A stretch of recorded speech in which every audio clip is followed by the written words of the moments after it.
evening. Welcome to the July 15th edition of the Downers Grove Village Council meeting. We're glad you've joined us here in council chambers, or if you're watching at home now, or if you end up watching this a little bit later. Thanks for being with us tonight. As is our custom, we'll begin this meeting with the Pledge of Allegiance. I pledge allegiance to the flag of the United States of America and to the republic for which it stands, one nation, under God, indivisible, with liberty and justice for all.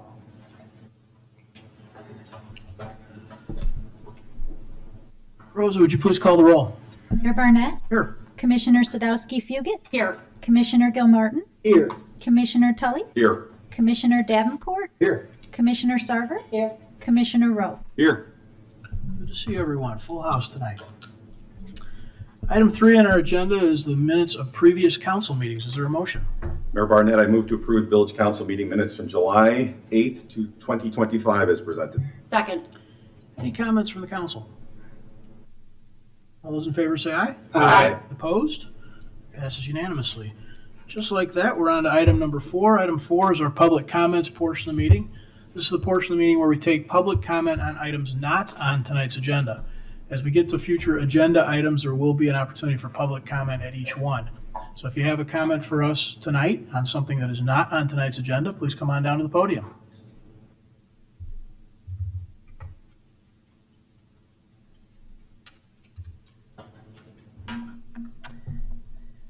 I'm bringing this to you because I believe that probably the council has a supervisory role in some degree over the police department. And it's not a complaint, it's just a question.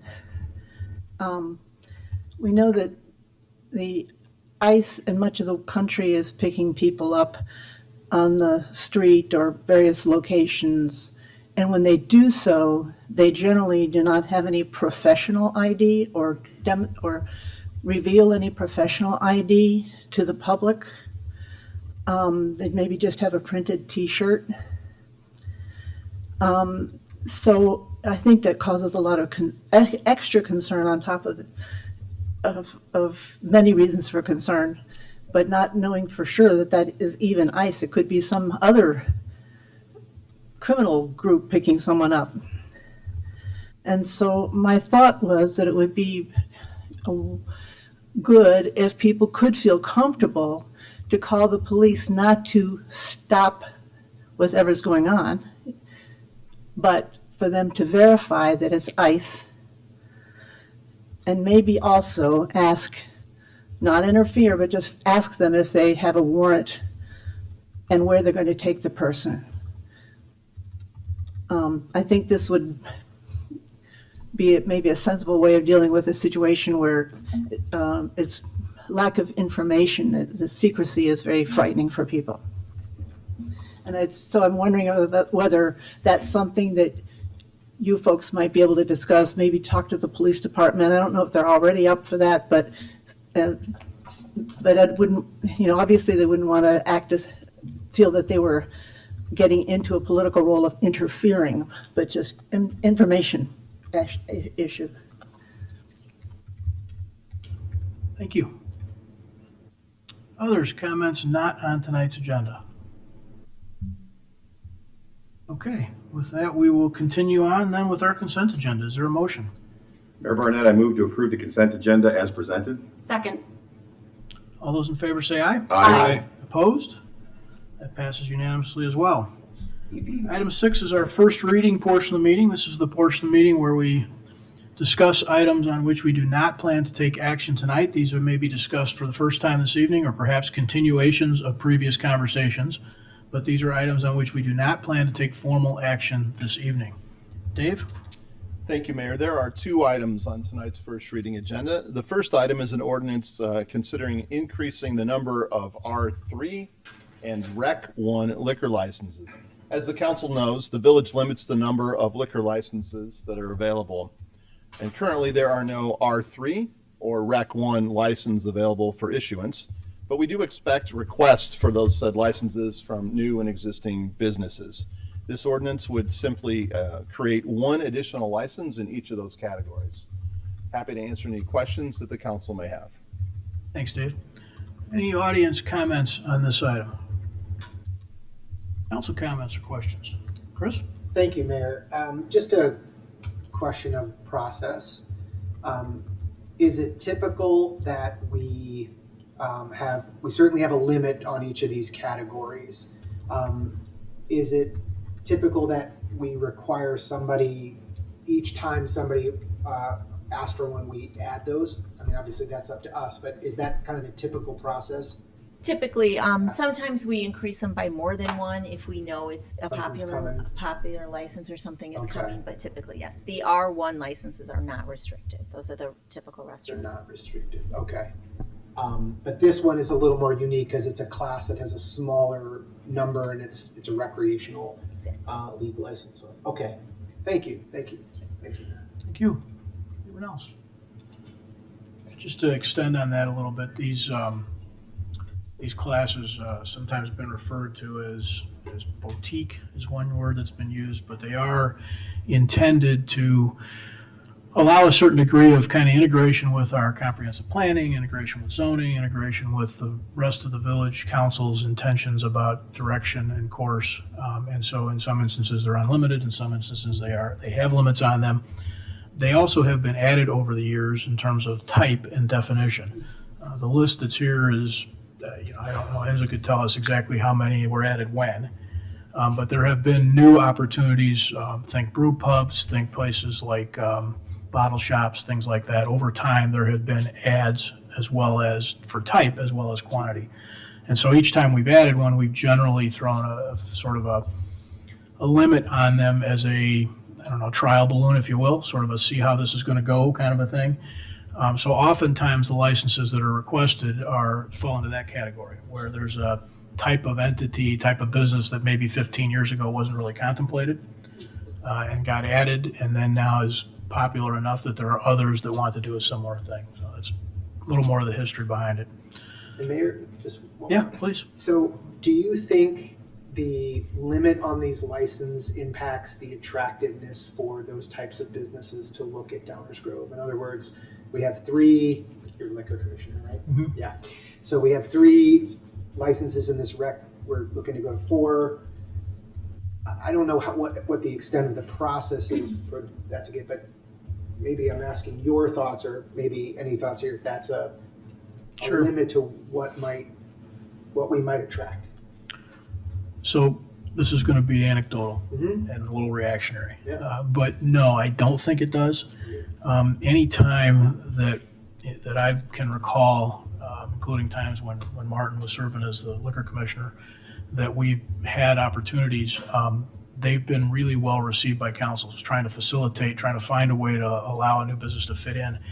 I'm not aware of any instances where a business, recognizing that was in front of them, said, I don't want to go through that exercise or be here. In fact, in my tenure, there's at least 2 I'm aware of who wanted to pursue a new liquor license type, knowing it, and chose to be here anyway, even though they didn't want to go down that road. It's a question that would probably be a good one to run past EDC, to run downtown management, because certainly they're in touch with people coming and going and considering being here. But my reaction, and I can certainly try, thank you. My reaction, Chris, is that no, I don't think it has been. Thanks. Others? Okay. Martin. Just to add to that. Sure. Before that same experience, I think the community, and I agree that asking EDC or downtown management to see if it is a factor, but I think we have a reputation of being innovative and flexible when there's a solid opportunity ahead of us. So I don't think it's, at least in my experience, did not minimize any interest in the community.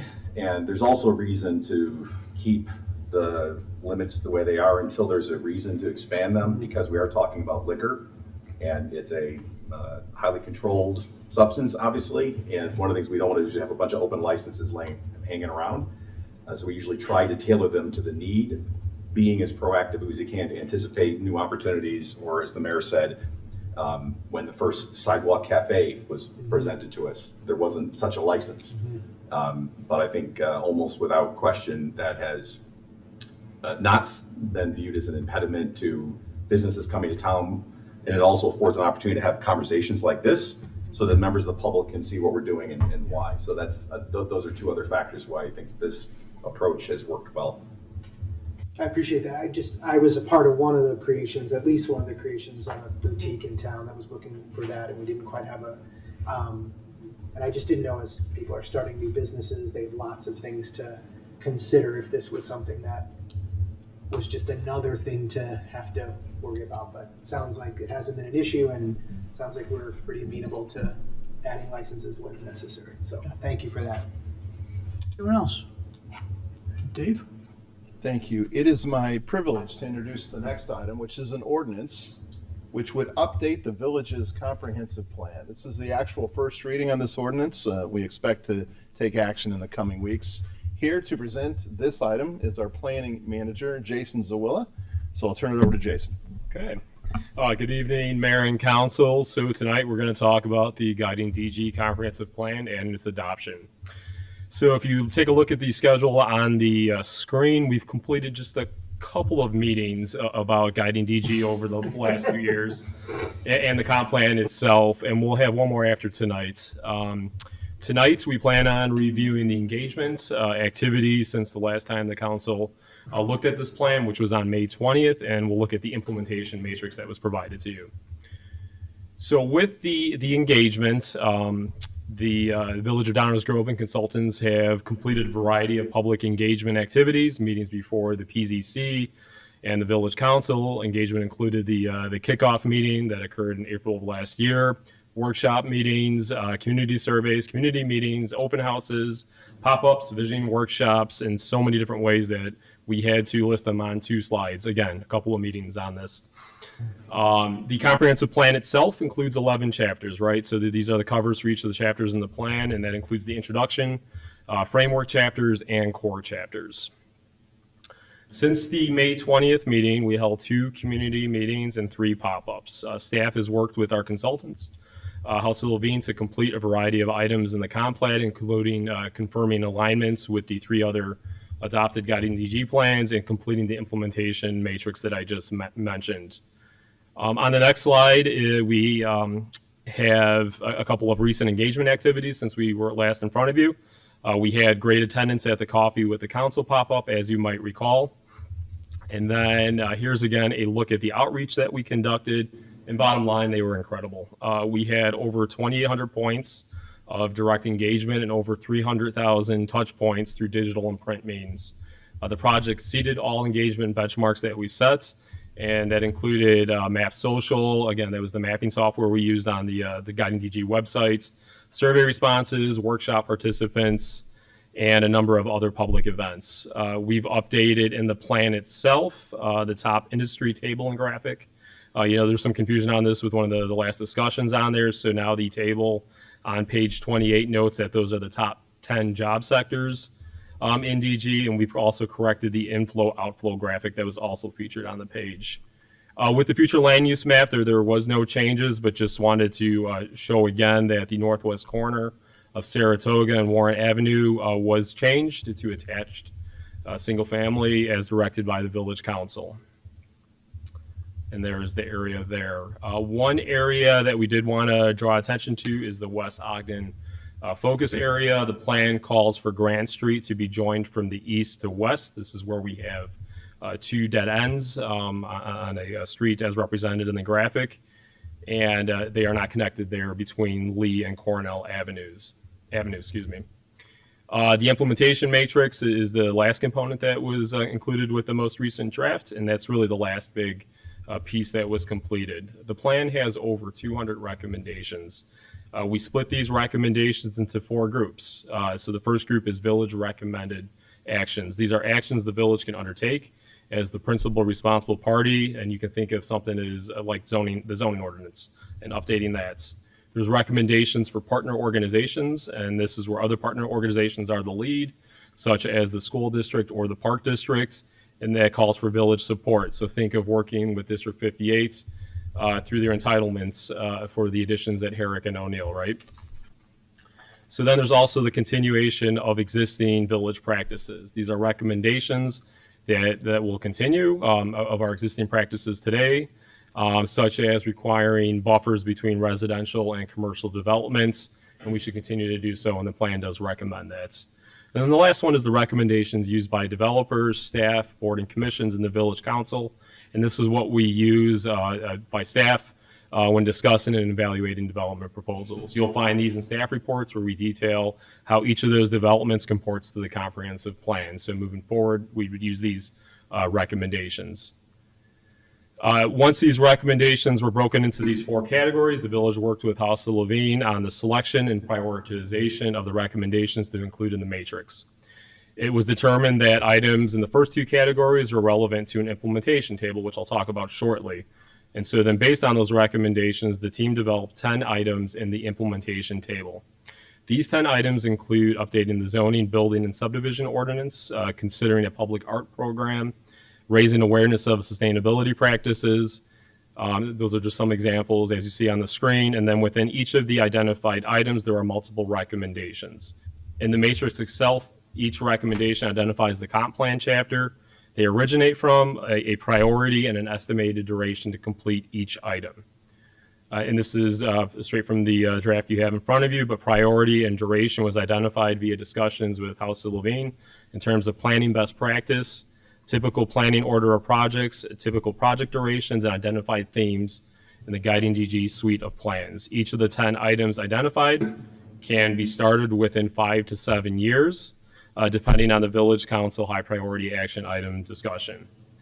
I wanted to take this time to thank our partners at House of Levine, and specifically Josh Kuntz, who's directly behind me, in particular for leading the village through the Guiding DG process and the development of this excellent comprehensive plan, in addition to the work that occurred on the 3 other plans for the project. I wanted to thank you, Josh, for that. And then last and not least, I would be remiss of me not to mention staff's gratitude for Stan Popovich, who led the entire Guiding DG project and kept us all on task, was at almost every meeting mentioned on the earlier slide, and know that he wanted to be at this meeting, but personal duty called, well-deserved personal duty. And it is my absolute pleasure to be here in his place, but he deserves the gratitude from his team, which I am a proud member of. I'm happy to answer any questions the council might have. Thanks for that, Jason. And yeah, make sure that Stan hears, I'm sure he will, but make sure he hears all our gratitude as well. That was a great introduction. We're 20 months almost into this process and 1 bazillion meetings. That's a technical term. Much of what is here tonight is really kind of final clerical cleanup. And so if there's any audience comments, we certainly welcome them. Come on down to the podium, tell us what you think.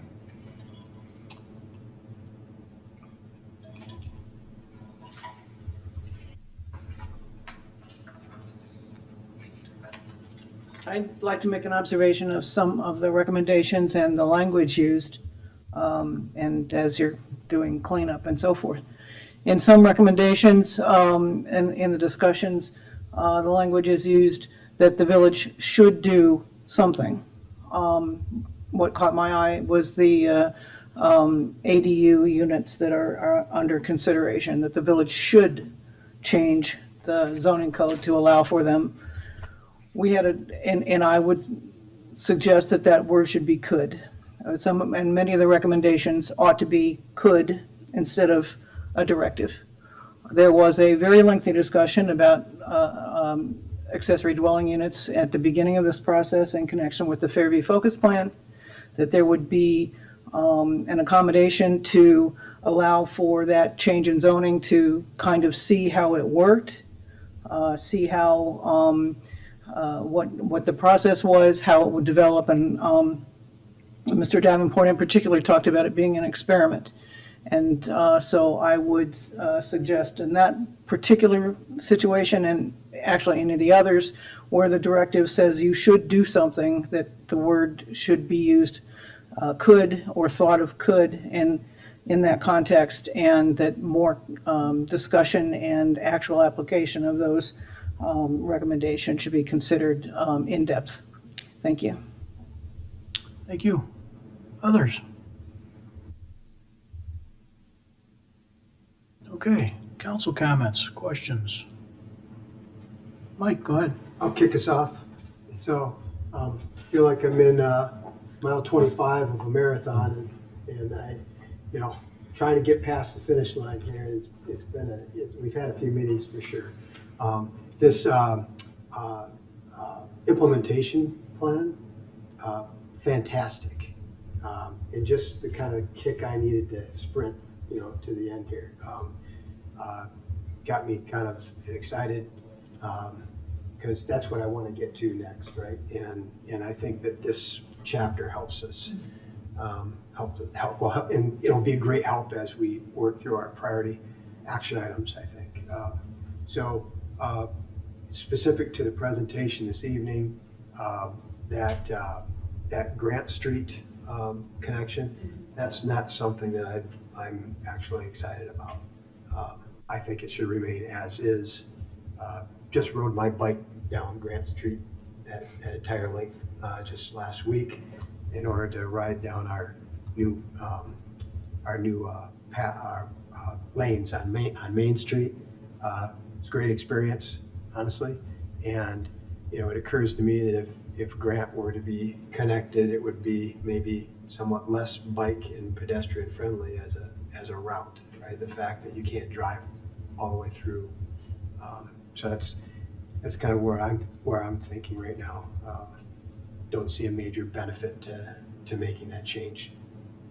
Open to hearing other perspectives on this, but that's my initial reaction.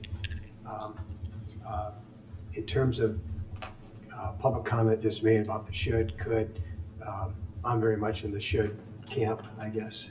I think we've got the language right, and we've gone through a couple of years of discussion, and these are things that we, the council has felt that we should do. So I'd be interested to know if anybody feels differently. I hope not. With regards to specific to the change to the ordinance, which is actually the item for first reading, right?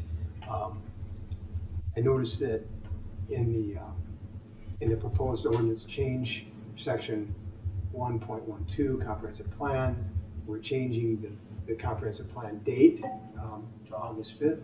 I'm wondering though, why wouldn't we be changing the dates for the future land use map as well?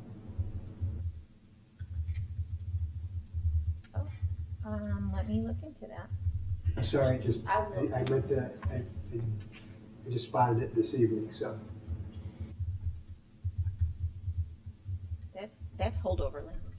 Yeah, that's holdover language should have been deleted with the adoption of the previous comp plan because the future land use map is now part of the comp plan, so. All right, let's start over.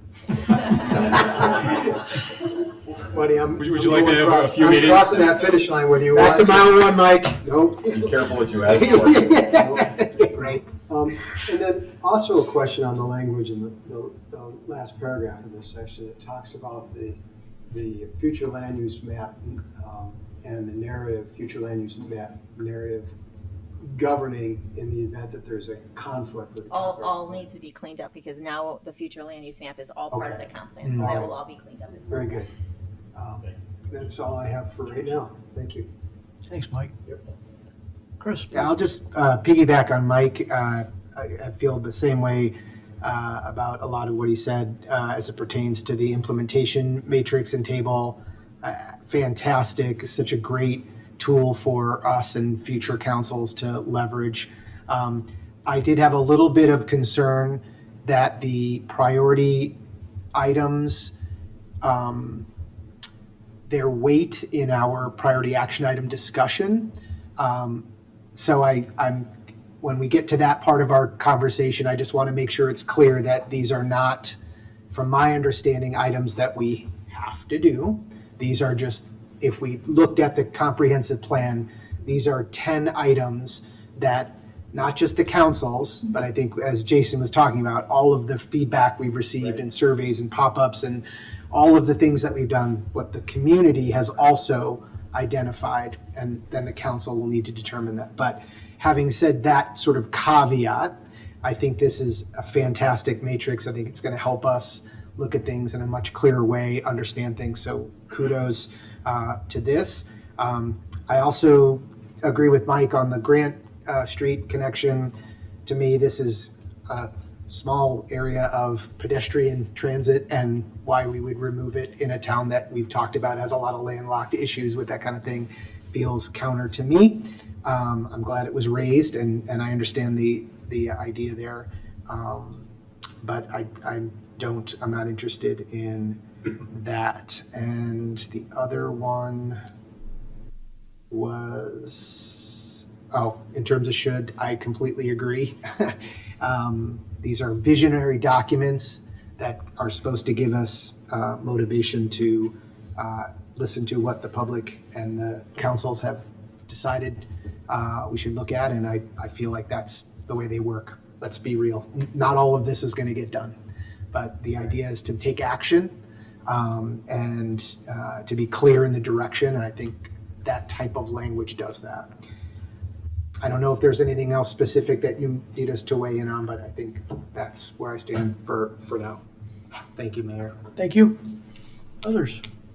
Rob, go ahead. So I'm interested in the Grant Street connection, opening up to a discussion, but getting some feedback from the neighbors to hear what they want over there. Because my understanding is the purpose for this Grant Street connection, opening it up, is trying to add some value and open up a landlocked piece of property that nobody can do anything with right now.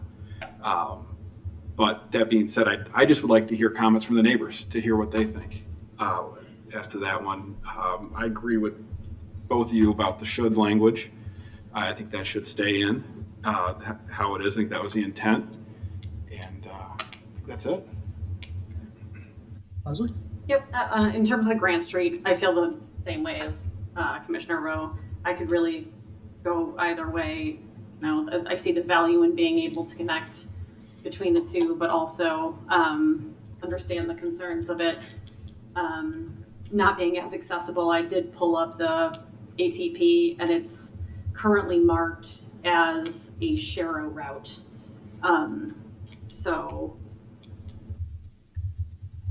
that small stretch, I can't imagine people being able to get up to too high of speeds in that stretch of Grant, but again, would be interested in hearing what the neighborhood would have to say if they feel that there would be added value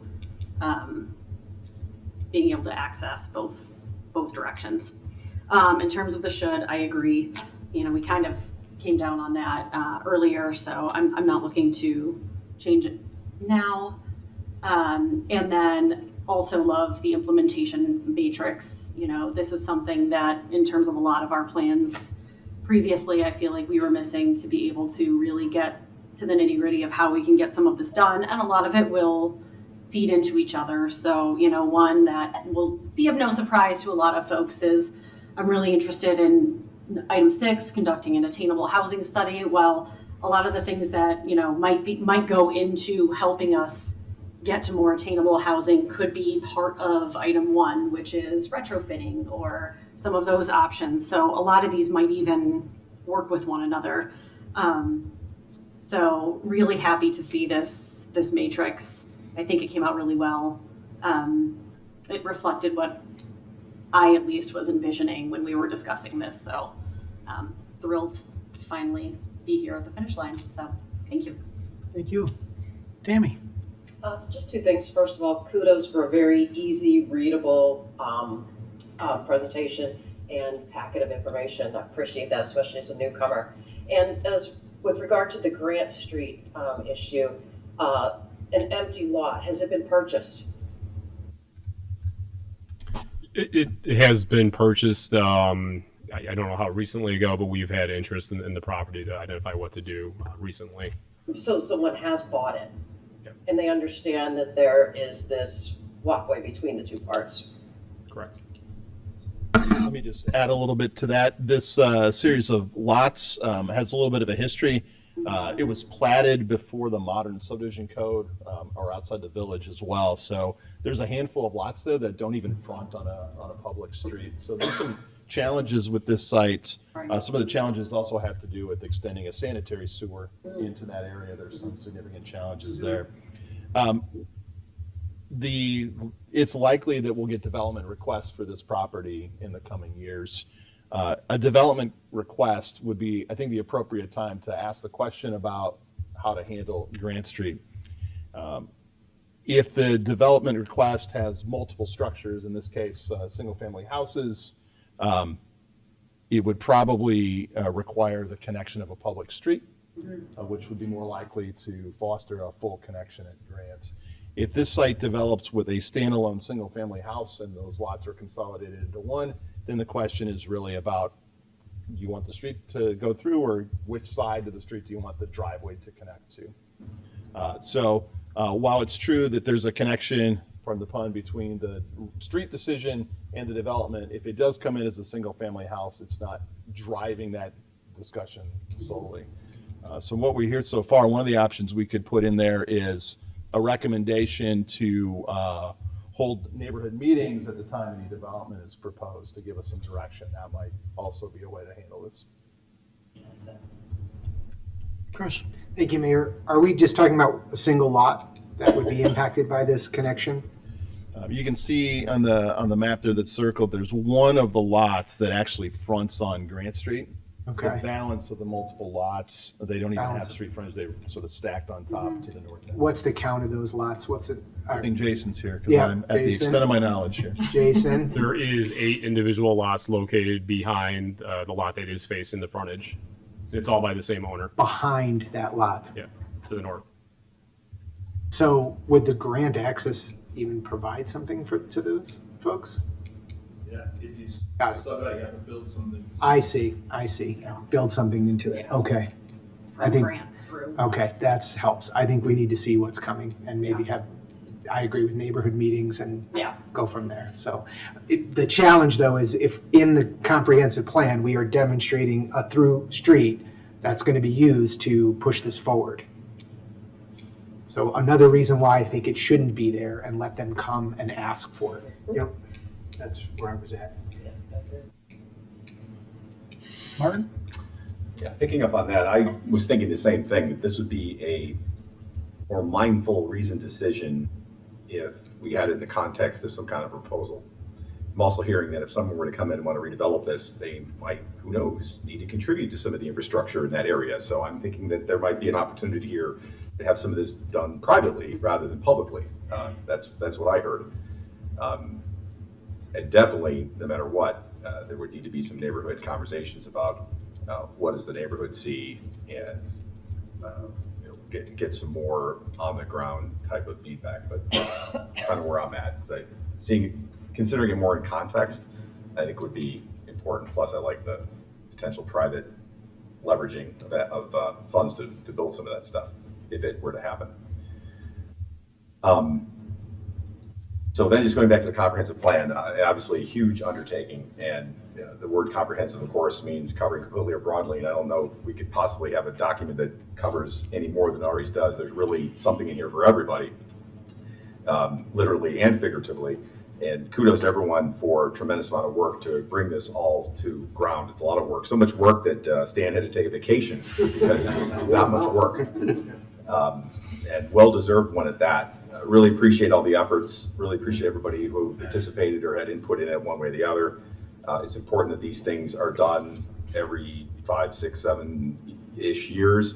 It's a lot of work. It's a lot of work, but it's important because it helps guide the community, no pun intended. It helps guide present and future councils. Great tool to work with, and I just love how comprehensive plans have evolved even over the last 20 years. This one is just so cool that it deserves hyperlinks, so when people go online and check it out, they don't have to go through 164 pages of a PDF, but they can click, click, click, click, click.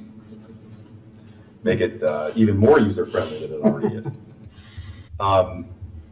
Last thing, with respect to accessory dwelling units, I agree with the word should, but I want to reiterate something that I think I said before. So I'm just for legislative history purposes, I'm in favor of pursuing that, but on an experimental, limited basis.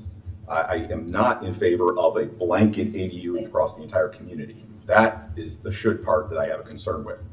Others may disagree, but legislative history, that's my view on this. My intention was to make that something we should consider changing and pursuing in the context of the Fairview focus area, and then see how that plays out in the community. And that's been a successful strategy in a number of other things where we started small, went and see how, watched how they worked out.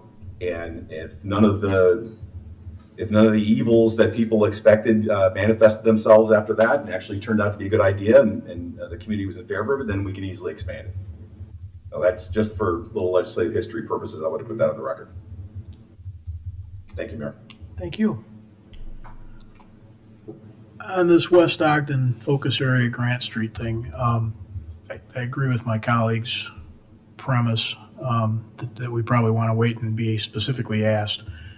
I'd also add, just from kind of this one seat perspective, the opportunity for a Belmont to Lee Expressway exists here. And I don't want to discount neighborhood input. We'd certainly take it. If there was a petitioner, we would take that as well.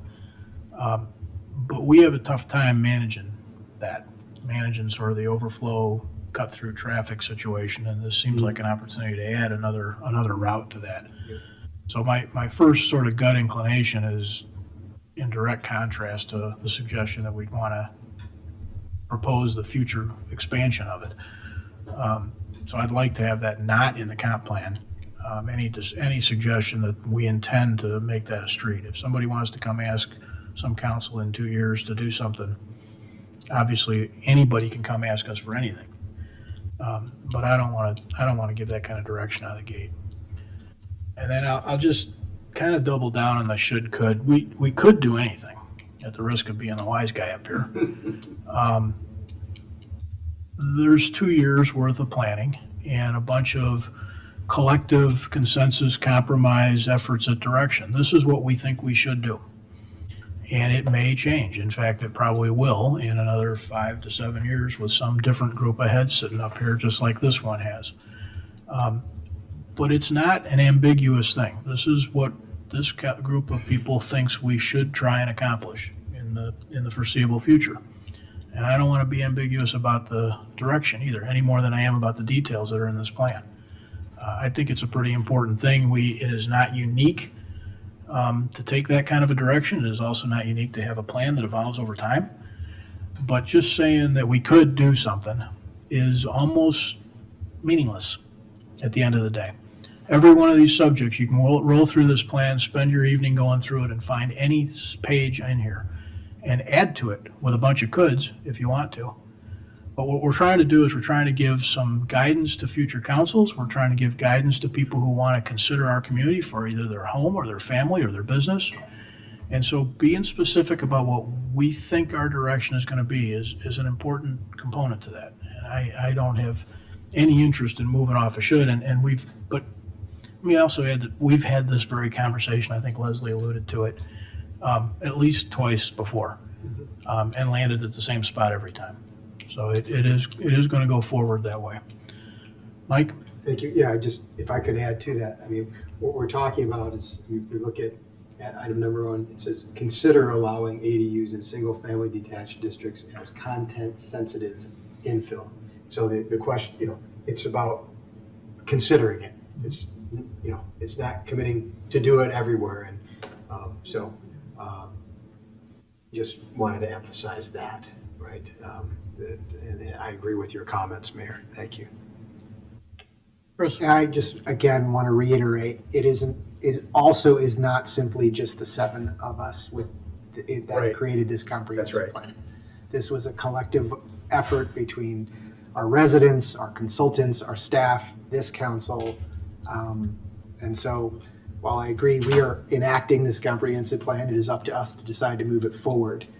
It was not born out of the 7 of us having closed door or even open door, narrow siloed conversations. This was, which is pointed out every time, the outreach to the community was large. And I just think that's worth reiterating that it's not just our ideas. Thank you, Mayor. Okay, any others? All right, thank you all. Dave? So we have a little bit of homework to do. We will make some proposed changes to the West Ogden focus area to reflect input from the community and development proposal-based decision. I think that's what we're hearing. You'll see that when it comes back, aiming for August 5th. And with that, that concludes our first reading tonight, Mayor. Thank you. Enza. Thank you, Mayor. 2 items tonight. The first is an ordinance increasing the number of R3 and Rec 1 liquor licenses, and an ordinance updating the village's comprehensive plan. Both will be on the next August 5th, I believe it is, active agenda. Thank you, Mayor. Thank you. Item 8 on our agenda tonight is a manager's report. This has to do with a council governance discussion. This is a process we engage in generally every 2 years-ish. It's an opportunity for the council to talk sort of with and to and amongst each other about how we expect to operate as a council, how we expect to interact as a group. So we have set that up this evening as a kind of a dinner table arrangement in the back of the room. So we're going to take a little break right now. People can flip chairs if they want. Council will take a little break, and we're going to reconvene at the back of the room in a little bit of a round table conversation.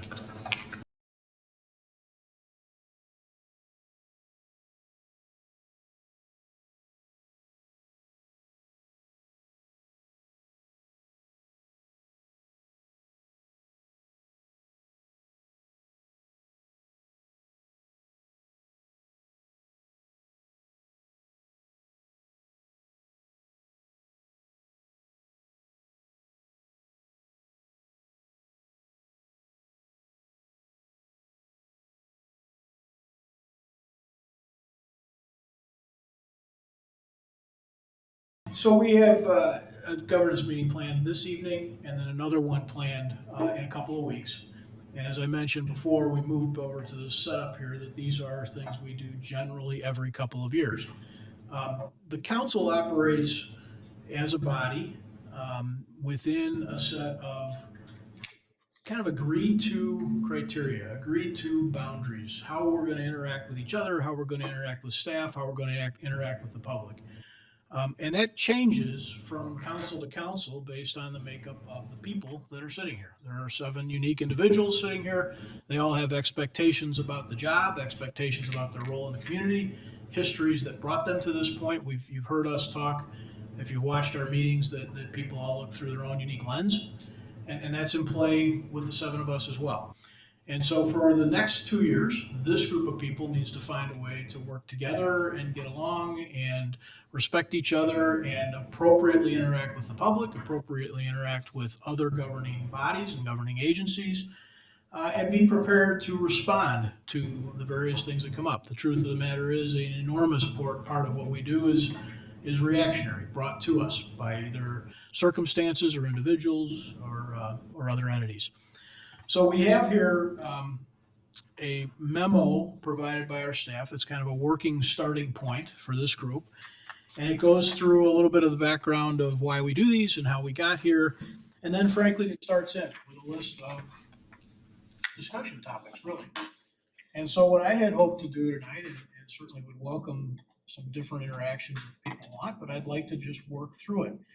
And we'll go through it and people can react to questions, things they wish were different, things that they're uncomfortable about, any number of those things. We have at least 2 meetings planned for this. I hope it's only 2. History would suggest that's plenty. But the point really is for us to end our governance discussion where maybe we don't all, I'm not going to say we all agree, but we all agree to operate within a set of boundaries. And that's the point. So with that, the very first subject is council, community, and staff interactions. It starts with council meetings. There are some, looking at sort of the second page, if you guys are following along at home. See, I should talk slow. I don't think that's the cell phone.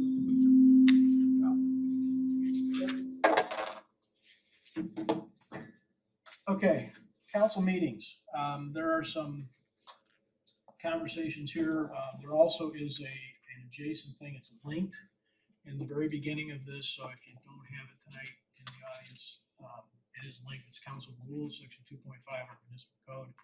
There are 5-6 pages of rules. Rules is an interesting.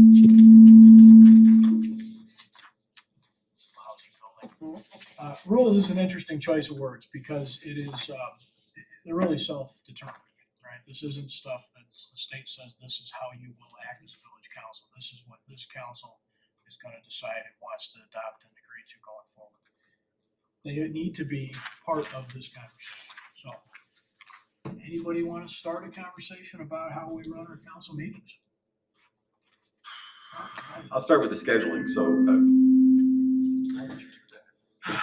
It's you. it's always been me, Mike. Commissioner Rowe and I had a conversation the other day, and one of the questions was, how did we get to this point where we have a workshop and a voting meeting in the same meeting? A long time ago in a galaxy far, far away, we used to meet 4 times a month.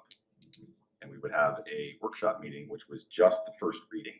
That's all we did. So it was less formal. It was all discussion. There was no voting taking, unless extraordinary reasons. And then the following meeting, because of the required wait period, a vote would be taken on all the items that had been workshopped the prior meeting to the extent that they were intended to be voted on the prior meeting. So it was workshop, vote, workshop, vote, workshop, vote. 4 meetings a month. It was determined, can we be more efficient? And by efficient, why can't we, sometimes you have a very short voting meeting, so why not use that time and the public's time in a more efficient way? And so we started workshopping and voting in the same meeting, although always staggered. So that got us down to 3 meetings. So we had that conversation, and it dawned on me that it's been like that so long that we probably, some people would forget that used to be done differently. I think it's been working fine. I think the 3 meetings are fine. I think last year, with the press of a lot of the comprehensive plan and the other sustainability plans, active transportation plans, we had to have much longer meetings and start at 6 o'clock for quite a few of them. But I think the 3 meetings and that staggered works well. I think it's an efficient use of time, and if staff hasn't violently objected all these years, I think that works, but we haven't talked about that in a long time, so I just thought I'd mention it. Anybody got a feeling one way or another about that? No, just to follow up on I do agree. I think the 3 is a more efficient use of our time, staff's time, but we also have 3 meetings a month that are going till 10 o'clock, which is not the easiest thing to prepare for each week. So there is an efficiency I think we should talk about. And not only an efficiency, it's also a matter of what the human brain can tolerate, right? The adult attention span's like 10 to 18 minutes. And, we've been here sometimes 4 hours, not standing up, and emotions tend to run high when people get tired and frustrated. So I definitely think that's something Rob and I have been noticing from the beginning. That's one of the values of having a new set of eyes on stuff. So I do remember talking about the history of this. It was either 19 or 21. I don't remember which council it was. And I remember us talking about other municipalities too, because most others actually only have 2. And so their meetings are even more marathon. I mean, like, for example, Naperville's gone till midnight, 1 o'clock in order to get things done. So in comparison, ours are doable, but we have in general in the past been, I feel, pretty mindful of that, I'd say, in the last 6 years that I've been on, except for all of this guiding DG work because of just how labor intensive the process is. Typically, I would say we do try and make it a goal to be done within 3 hours. We have actually had meetings where we have pushed items to another week because it has been such a long meeting. So there is precedent for that. So I imagine that that's something that we could continue moving forward, and I would be comfortable with as well now that these really high priority guiding DG projects are done. I think there's value in kind of setting those time limits because I agree, really nothing great gets done after about 10 o'clock. But I cannot imagine having more than 3 meetings a month. But I think the format, I think it is honestly pretty effective. Yeah, Leslie's recollection was spot on. And there's another piece of this. I think one thing is if you look back over the years, the 10 o'clock, 11 o'clock meetings are uncommon. They probably within the last 6 to 8 months feel common because we had a we had this frankly, the guiding DG. It's just a hazing ritual. Thank you. Yeah. Yeah, You passed. but it really is You're a in. non-comment. You're still here. Pending. I will hold you to that. I'll take it if that's the case. Oh, wow. There's been a lot of meetings that were done at 8:30. Yeah. And we have been, Leslie's exactly right. We have tried to be mindful. Very few times have we gone late, and when we expect to go late, we've tried to reduce the agenda. There is another piece of that, which is sort of that fourth week, the staff prep, the staff day on a meeting day, actually the half a day before, and then the meeting day, and then the half a day after, is pretty consumed by us. And so one of the things that is true when you have this 3 weeks a month is that there is a higher volume of, for lack of a better term, real work that ends up available to our staff. And I think that my recollection of these conversations in the past has been, that's been a piece of it as well.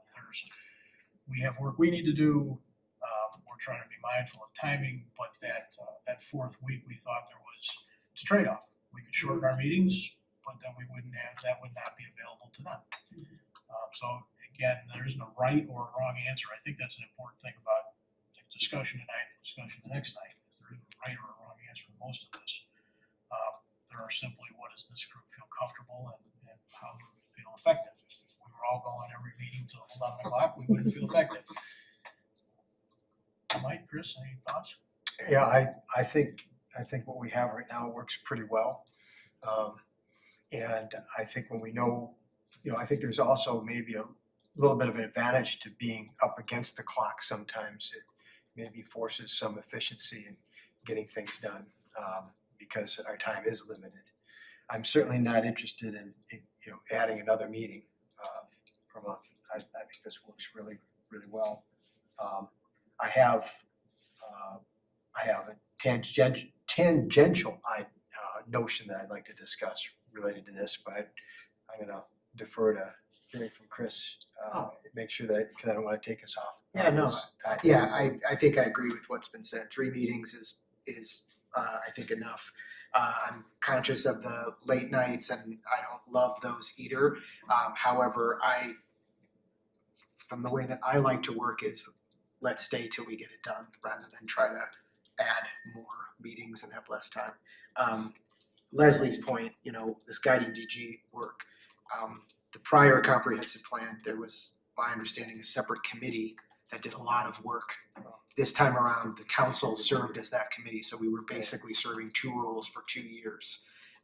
No doubt that is added to that. Not to say we won't have late nights. Those don't bother me. I completely respect the thought of at some point it gets late. But for me, I tend to want to get through and get as much done as we can in the time that we have. So I don't have any interest in changing it. I would say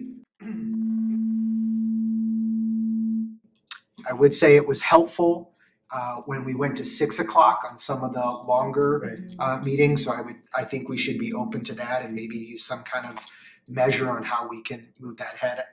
But that I have that flexibility to be here at 6, and I don't want to suppose that everybody or assume that everybody has that. So, but those were helpful. They were long meetings, but it was done at 9 or 9:30, which felt to me a little bit easier to stomach. So I would ask that maybe we be open to that and see if that makes sense. So. Yeah, no, I also just thank you for that reminder, because we were kind of doing double duty there. And the other big advantage is that fourth Tuesday is available in the event that we need to shift something or add something in a unique situation. I like to have that available to us if we need it. So so kind of related to all this, which isn't really covered wasn't really covered in this, it was an item that kind of came up at the start of my first term here a couple of years ago, is the notion that we need all 7 of us here to take care of important things.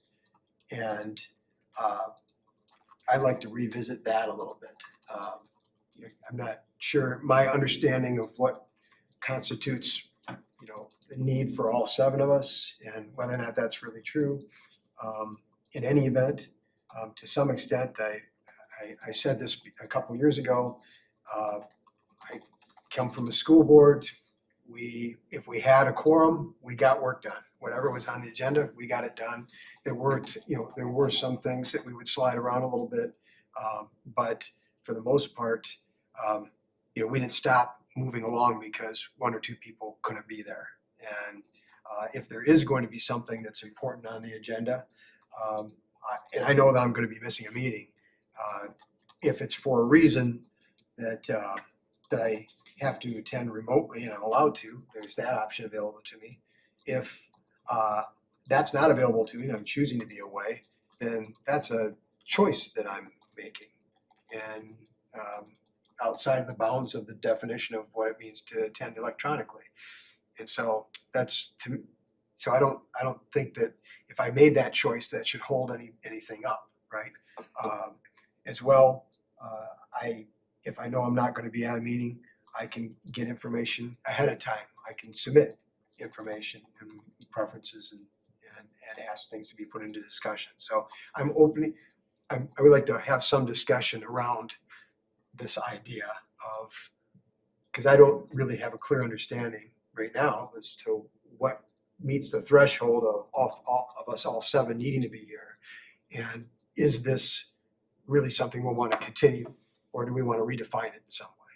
So I'm not dying on a mountain here. Yeah. So it's something I'm opening up a conversation. It's exactly the kind of So, thing that yeah. we're gonna talk through and things that'll come up that people have questions about.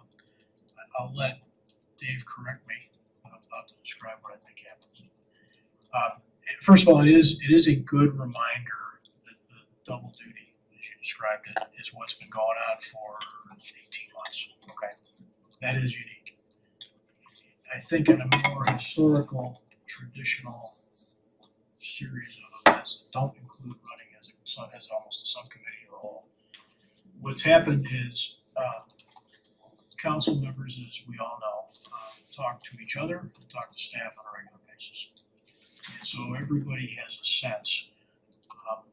There are those subjects that come up that are either of particular interest to an individual or of particular interest to the whole community that people feel like they really want to be part of that conversation. As a representative, they want to be there.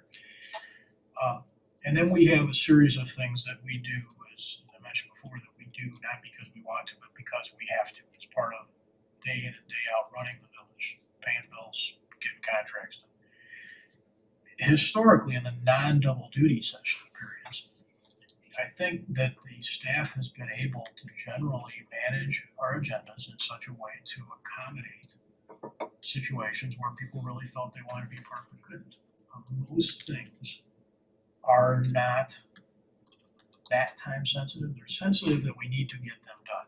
But if they happen the first week versus the third week, they often aren't really stopping the village from doing anything. And then there have been times when we have had meetings of material issue with 6 people. That absolutely does happen. If it does, that certainly comes first. The village and its needs comes first. But I think that's been kind of the way it's been managed.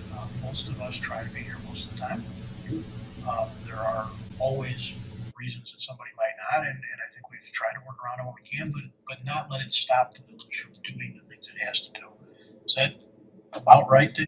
It's traditionally been a judgment call. In my role as manager, because of our unique role, we set up our own special set of expectations for that project in itself, which was a balance of full council participation versus keep moving, and that worked pretty well. Beyond that, for years, we have used judgment and tried to make sure that all 7 council members were available on the following types of agenda items. Number 1, votes on key land use decisions, especially when the land use decision is likely to have a variety of opinions from council members. Long-range planning, key discussions, especially priority action items, because that is clearly the council's work plan. And governance discussions, which is obvious, right? It's all 7 of you. But really, it's been those 3 categories where we try to make sure all 7 are here. Other than that, we've been rolling with whoever can attend. I just had a question. Yeah, go ahead. what about new business items when a commissioner has brought something forward? It would seem logical that you wouldn't want to have a vote on that item when that particular commissioner wasn't there. Yes. I know it doesn't happen that often, but Leslie's cat declawing idea, would there be the same deference given in this case that she was absent on a meeting that we thought that would happen? The good news is, while the village manager, part of my roles is to set and establish the council meeting agenda, new business items are really the purview of the council member who's presenting it. So what I'll try to do is alert that council member who's got the new business item of who's likely to be in attendance. And then the Sorry, Dave, decision. I'm going to cut you off. I'm not being clear. If the new business item gets added onto a first reading and then ultimately leads to a vote, Gotcha. I just want to make sure that the deference to that person who introduced that motion Is there for the would vote. fall into the same category of what you described in these other priority. Gotcha. priority Basically add it to the all list. set. All set. Yeah, I we'd think be that's- open to that for sure, Yeah. so you can direction for the council. I would be really shocked if that wasn't a question already sort of asked, right? That if somebody introduces a new business item and staff is talking about putting it on the agenda at some point down the road, Yeah. it kind of passes the muster of we're going to get into this at some point. I just can't envision a situation where that kind of difference wouldn't be part of it, absent a conversation between that council member and Yeah. their staff. I mean, some of the things are on there because everybody's all in, right? But yeah, I think that would be, should be assumed. It's also because we're talking about it, so there's kind of record of it. Exactly. Again, anecdotally, the last 18 months have been an exception, not the rule. And I think that's because of the function that you very correctly described, that it was important for everyone to be here. I can remember countless times that we operated without a full council, as long as we had a quorum, and it wasn't something that required a supermajority, or it wasn't something that we knew was going to be very split, and so you wanted to make sure you had everybody there to weigh in on it, and those actually aren't that common if you think about it. Most times what I would call the regular ordinary business of the village can continue with less than 7 people. And it has been a judgment call, and it's been very accommodating in the sense that if something really needs to be moved, unless you have a petitioner and there's a statutory deadline you have to operate within, absent things like that, if somebody really wants to be here for something, you're right, they can participate electronically, they can submit a statement, there's a number of ways to do it. I've always found that to be not much of an issue, but I think you're right to observe something that is different than what you've experienced in the past. And would those list of things also include things that the votes that would require 5 and not 4? Yeah, I'm glad that was mentioned, because the supermajority votes is something that should be on that list, because we need 5 or 6 out of 7, depending on the type of vote. So then for the sake of, well, I'll say myself, maybe some new folks here, we're having this discussion about this particular thing. We just rattled off a few things that we all seem to agree on. These are still simply informal decisions, right? And I have an item that I want to address maybe this later, but I just want to make sure that what's understood here is that we're not writing a policy around that. We are simply publicly agreeing to work in this way. And just to make sure that everyone is comfortable with that expectation, as opposed to some things we do have policies around, and there's a rule in here we're going to talk about and things like that. But just for the sake of this conversation, like, it's maybe not pointing to, well, we said these 6 things on a list, but that this conversation sort of stamps it into what we agree as how we'll move forward. That's right. Yeah, that's right. And if you look back over time, probably beginning with the last council, and then certainly going back, there have been times when 10 months from now, it's not going exactly the way we all hoped it might. Because they are ordinances. They are not policies either. They're kind of agreed environments. It's an important distinction, because there is this balance that we are 7 individually elected representatives, each of us with our own thoughts about what to do tomorrow. And so balancing that sort of autonomy, if you will, with the collective need to form consensus, to move forward, to get past the disagreements is a little bit art, a little bit science. So I appreciate the reminder and the connection about everything that we just went through the last couple of years. Because that was actually the framework with which I brought this up a couple of years ago, was we were looking at these 18 things we needed to get done, trying to map out how are we gonna get there.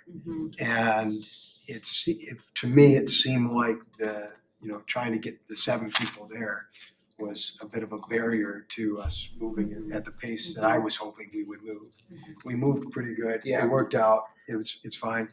And appreciate that maybe going forward, this may not be much of an issue for me. So, I'm comfortable with riding this for another couple of years. It would be surprising that a council member, any council member in any council, wouldn't really want to be a participant in those kinds of planning efforts. Right? We all recognize their importance and their magnitude. So when we decided as a group to take on that task ourselves, it came with some strings. But I think it's not normal either. Thank you. Martin? One more thing on meetings, and I've mentioned this to a couple of you. Sorry if I haven't shared it with everybody. I noticed the last 2 years there was a practice. It's not our rules. It's not our code. Of basically the same 2 people making all the motions in the seconds. And I understand the reasons probably for that. It's very efficient. You know who's going to do it. It moves things along. But again, once upon a time in a galaxy far, far away, it kind of rotated or moved around. And I'm just throwing out that might be something that we could do to involve more people on the council in the formal business part. And again, you're the chair, but and I understand the efficiency of having the same 2 people do it. But I always thought it was kind of nice to be able to have other people be able to make motions in second, as long as we had some kind of predictable way, so no one's caught. I have to do the tax abatement levy. Oh, shit. That one's a blast. I love doing that one. I can remember though, there was a meeting, I think, where Chris was supposed to second and he was kind of tripping up on it a little bit. Thanks, Mike. So, Just put a post-it note when it's your turn. But I was going to bring up the same thing, that I think that, we should get some more folks involved in some of those as well. I like that. I really don't have a preference. I know that there are other boards that do that as well, and it, Sure. kind of gets you a little bit more. I guess the way I looked at it over the 4 years and the time before that, it seemed to be privilege given to the pro tem. The second has been given to the longest standing council member. That just felt like a little nod of appreciation to that time. But if we want to pass that around, I would be a little concerned about just the coordination of that on an ongoing basis, and having maybe not done it, you miss a second, you forget it's your turn to be reading it. So while I appreciate its democratic approach, I think I would be more in favor of how it's historically been done, and I do think it is a nod to those who have served the longest. I can tell you from the center People might have to chair, pay attention. All right. from the center chair, Chris and Martin, it was, at least for the last 6 years, it had nothing to do with democratization nor not. What it had to do with was moving through a meeting as quickly as possible. What happened was you had somebody who was we have had situations, particularly on new business situations, where we intentionally have the person whose new business item it is make the motion, right? Because there's an ownership thing that is different. Right.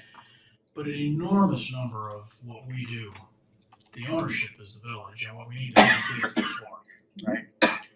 So I don't have a real preference one way or another, except to suggest that, as Chris points out, we are trying to crank through stuff. Yeah. We don't want to be here till 9:30, 10 o'clock. We also don't want to And so if we're gonna do that, we just need to have a little coordination too. Mike apparently wants to be left out. I'm totally fine being left out. You know, it's, I I mean, was like, the two really, of you were doing them all now.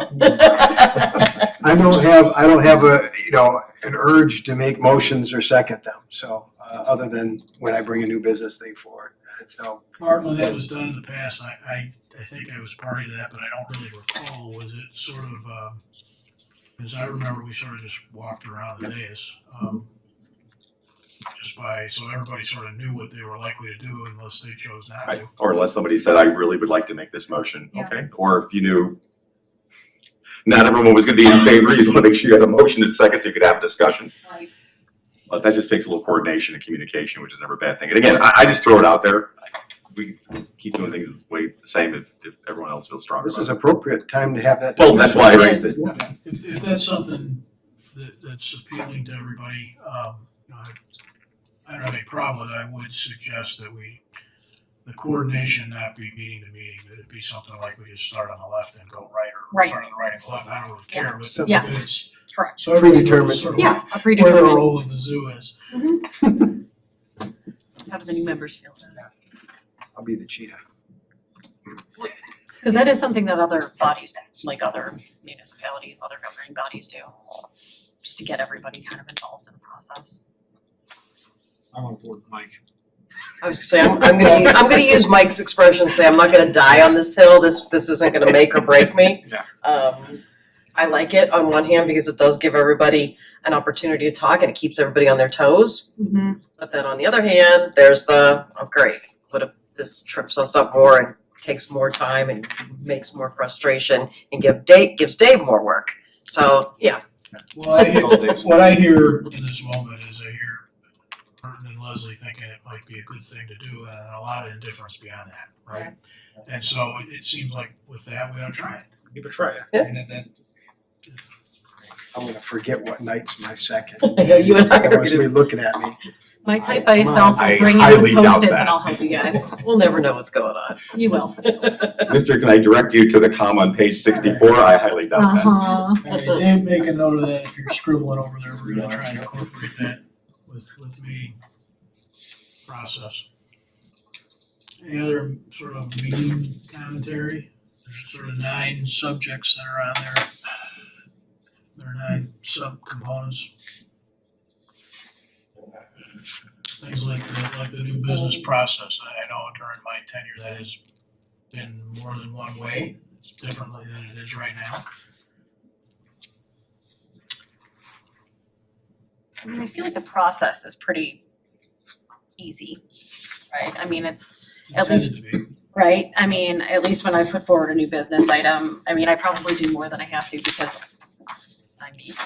And so, you know, I always kind of give my rationale. I try to tie it to the goals, you know, and provide kind of the background information. But I mean, staff really does try to help make that easy for us to be able to get something moved forward. So I appreciate the fact that it is a pretty painless process. I know one thing that a couple of us have talked about is that sometimes if we have a really late meeting on Tuesday and something comes up, it can be really hard to get it in by 9 a.m. And I know we've talked about this in the past, like, is there any way it can be by like 12 p.m. the next day? I had No. the same thought. I think 9 a.m. is far too restrictive. I respect staff's need to get things coordinated for the next meeting. I don't know if there's some things from a statute that 3 we have hours. to meet, but one of my notes specific to that was, can we make it 3 p.m.? Can we make it end of day Wednesday? I feel like to have that stuff prepared and ready to go at 9 a.m. is difficult. Yeah, there's some realities how this works. The 9 a.m. came from, that's when the Wednesday morning staff meeting is. That's Yeah. when we review the last night's meeting and we prepare for the next agenda. The most important part of that is just general awareness, not so much the write-up. Can the awareness come after 9 o'clock? Sure, we've had some things that come after 9 at the staff level all the time and we just figure it out. So noon, 3, yeah, most important is awareness. The write-up, you know, there's probably a little more flexibility in that. Okay. We just need some Okay. ability to actually put it in the Okay. agenda materials. That's Okay. really what's driving it. So what the minimum you would need would be, I would like this new business item added.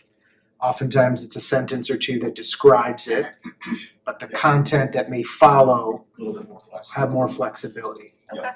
I would still ask for a 3:00. Just then it could be same day Wednesday and maybe an hour or two.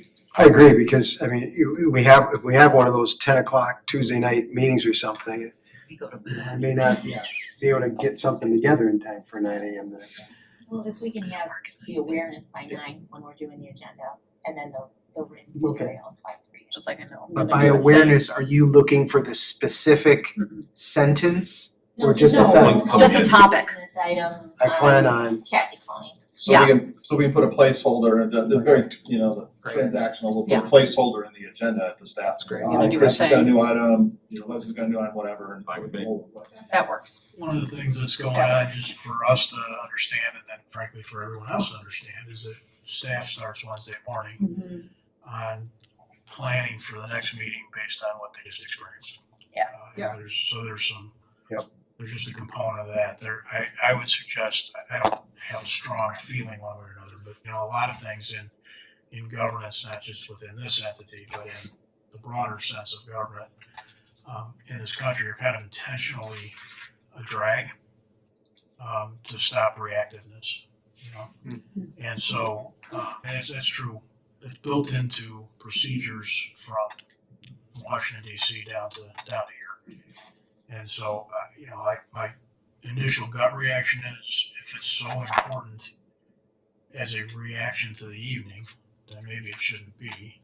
And if it's not, then we got all kinds of time to do it next week too. I don't care one way or another. If 3:00 makes everybody feel better and staff feels like coming in, fine. But the new business should be, and I can't think of a time when it's been abused. So it's probably not even fair to say. I don't think it's happened. But it should never be a reaction to the evening before. That something happened and at a 10 o'clock close and now, oh man, I got a new business. Like, that would be a bad way to be operating a business. I don't think it's ever happened though either. So.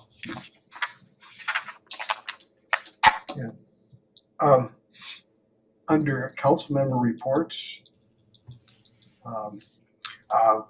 Rule 36, there was actually one item, so it lists A and B there, in terms of things that council members shall not address the council with regard to. And that thing that was left off was, and this is straight from the council rules, events sponsored by organizations other than the village or other local civic organizations. So, right now, we're confined to that in our council reports. At least that's the rule that's in place right now. So, Did you just say there's a C that's missing? yeah, so there's an A, there's actually, it was a 1, 2, 3 under Rule 36 in the, that I printed off. And then, but only 2 things are listed there. Oh. So what I'm saying, so it basically, A is item 1, B is item 3. Item 2 was events sponsored by organizations other than the village or other local civic organizations. So, for instance, when That we give language our- isn't even online right now. Really? I'm looking I right had- at Yeah, it. Mike, where's you, I'm I'm looking at the municipal code online. It's I'm not not there. seeing that. Council- I have a council rules document that says the same thing. It so was the maybe it's- old one. I think we took it. It was taken out at one point. Yeah, The current one that I printed today from our online published has just Just A. those Yeah. two? Just A and So B. that came out. It did come out. Oh, well, good, because I was double check that gonna because I say, think that Well actually- done, Mike. Look at that action. boom, boom. He spent so much time hanging around the school. Yeah, I believe we made that change in the last government. Yeah, so we'll double check how C is still showing up somewhere. So the official document does not have a 3. Yeah, I believe we made that change last time. It's still a document on our website that you can. I'm Because looking it at the wasn't municipal clear. code. I'm looking at the Solution to PDF. figure out I think where we made the- that change last time because it wasn't clear. And we Right. wanted to make sure that Yeah, there so was that's something important going That's a on. good thing, Mike, this is exactly why we do this, and Yeah. Leslie's got a recollection of last time we had a governance discussion and changes that we think were made, but that's, Maybe on December 19th of 2023. yeah, that's what it looks like here. We'll double We check. didn't, perhaps. we didn't have, Ordinance we- 6028. we didn't have a governance meeting in 2023. No, No, we didn't. No, But but we had a cleanup ordinance, so we're gonna Oh, we double had check on that. cleanups. we do those collective cleanups Got it. where we Yeah, that's when we do the bring a cleanup. stack of things in. I guess most importantly, Yeah. is everybody in the council supportive of the ability to Yeah. report out on community events, right? That's Yes. what we do. Yes. So we'll clean that up. Well, I mean, to my knowledge, I don't think that Except Mike. we've had an issue with this. I mean, when we report about something with the Rotary or something with the Grove Foundation, Yeah, that was actually allowed. for the day, yeah. It was just, you can't, your kids, fundraiser for, softball or something. So I don't know. So, but anyhow, Yeah, I'm good with the less restriction on it. No promoting your YouTube channel. You got it. So I want to touch on this one as well. And, this back in 21, I raised the same concern. I have no issue with A, no electioneering, that's not a problem. My issue is with B, and the idea that we are restricting elected officials in a manner that is very subjective. Business of the village is, to me, could be very, cast a wide net. And what I said in 21 and what I'll say again in 25 is the way that this is written is in a negative. We shall not do something. That I have an issue with. Secondly, I would argue that we have and allow public comment from our residents. I don't believe we have restrictions on what they can and can't say. Certainly, we may have take issue. We may have a time constraint. That's one thing. I don't know why that wouldn't be extended to us as commissioners. And I don't want to. I'm not a lawyer, but I am concerned about the idea of sort of infringing on our First Amendment. Right. So I would like to just see that be stricken completely, and because I don't think we're actually enforcing any of this anyway. I don't know that there's been an instance where someone has violated this, and what's the repercussion? What's the fix to that? I was wondering if this was put in place as directly in response to somebody Something. maybe abusing the situation. Back in, let's go to our local historians, gentlemen. That's why we have governance meetings. Should we You don't look have at to each write other rules during like this. meetings? Right, exactly. That's Get an understanding of how that's to be used, Right. and everyone abides by it, then we don't have to Right. argue about, because otherwise we're gonna spend 3 weeks writing that Yes. language. Exactly. The Strike it. starting point is, I think the starting point is, for all of this, is this premise or this concept of enforcement. There isn't any enforcement. Right.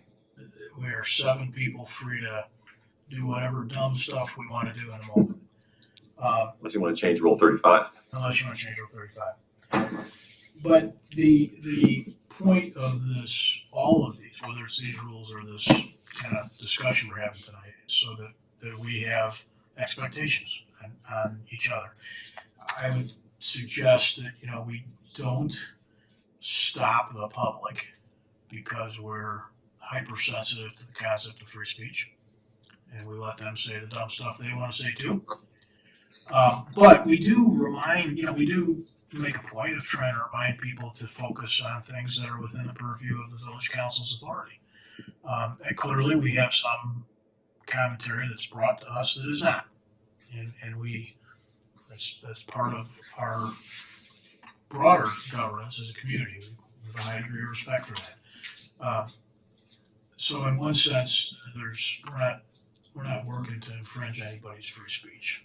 But what we are saying is that the conversations that we have as elected representatives in an official capacity, what this is suggesting, ought to try and stay focused on village. Wherein lies the village authority. with all due respect, Mayor, I don't see it quite like that. This is specific to council member reports. That is different than a discussion about, in my view, a discussion about village business. This is an opportunity, as you often say, for commissioners to report out on what happenings and organizations and things that they support. I just don't understand. For me, it's very difficult to understand why we would restrict that. Let me give an example. We've all, I think, probably taken a few minutes to watch other community meetings, not Downers, like the school board in Florida that shows up on the YouTube channel. We've all seen some of these things, right? And I think I might have circulated. Did I send you guys that video of the two surfer dudes in California that go to every meeting, right? That's an extreme example and maybe a little ridiculous, but illustrative for this issue. We don't enforce it, and we certainly veer. And so the question is, where is that line of veer no longer appropriate? And I don't know if you can draw a single line, but by saying something like this, we sort of set this expectation that we're going to be focused on stuff that is we're still speaking. We are speaking individually, and we still are also speaking corporately when we sit up there. I can tell you from it talks about mayoral proclamations in there a little bit. I can tell you from a mayoral proclamation standpoint, I can't speak to past mayor's practices, but I have a very short list of those and turn down probably half or more of the requests that are made. Because what's going through my mind is, can I do something that all 7 of us are going to feel good about? Now, maybe it doesn't always happen. There may be proclamations that I've done that I know that people are upset about. I don't think so. But it is part of the logic that goes into the proclamation thing. And I think it probably is some of the backdrop of this. Chris, what would you think of in the alternative that instead of having language regulate the content of what a council member can say, but more like a time, place, and manner regulation, like 3 minutes? Because I'm thinking that this rule was created so someone doesn't get up there at the end of the night and blather on for 20 minutes about something that no one else cares about. So if it was something that didn't focus on content, like you said, does raise severe concerns on limiting public speech, but we can limit how and how long and under what conditions the statements are made. Yeah, I think, while I appreciate that thought, I think my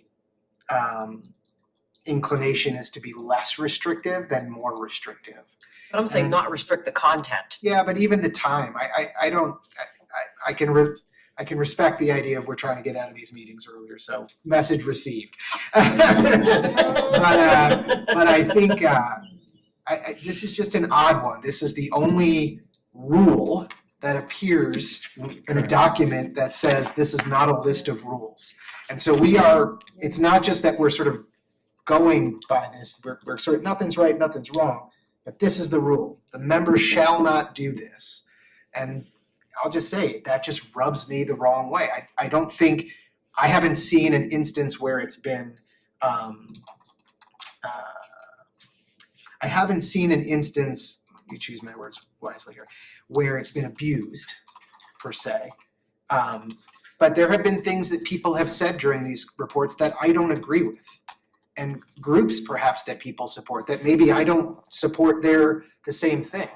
I would never want to limit any of us from being able to express whatever it is about whatever it is they want to. And this is just a fundamental thing for me around free speech, that it just feels like an oddly placed rule in a governance document of non-rules, of informalities. So maybe elimination of the rule. Yeah, and or like if you really want to keep something in, and I think I brought this up even in 21, is again, more of the encouragement of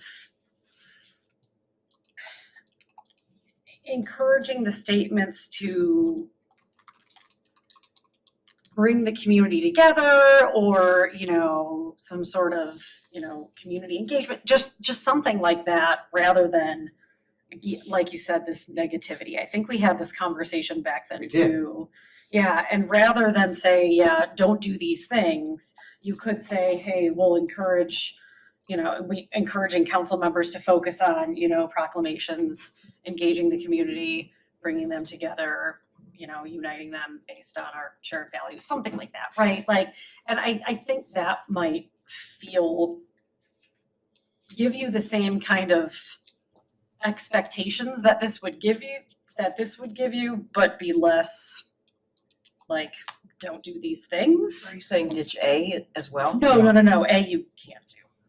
You Just straight up can't do A. Okay. Or you could, or if you really wanted to keep B, what I was saying, make it more of, if you're gonna focus on things kind of outside the, So Purview. I'm picking up on what you're saying. You know what I mean? Yeah, I know what you're saying because cut to the chase here. Right. We all know what it is that we're trying to Yes. avoid.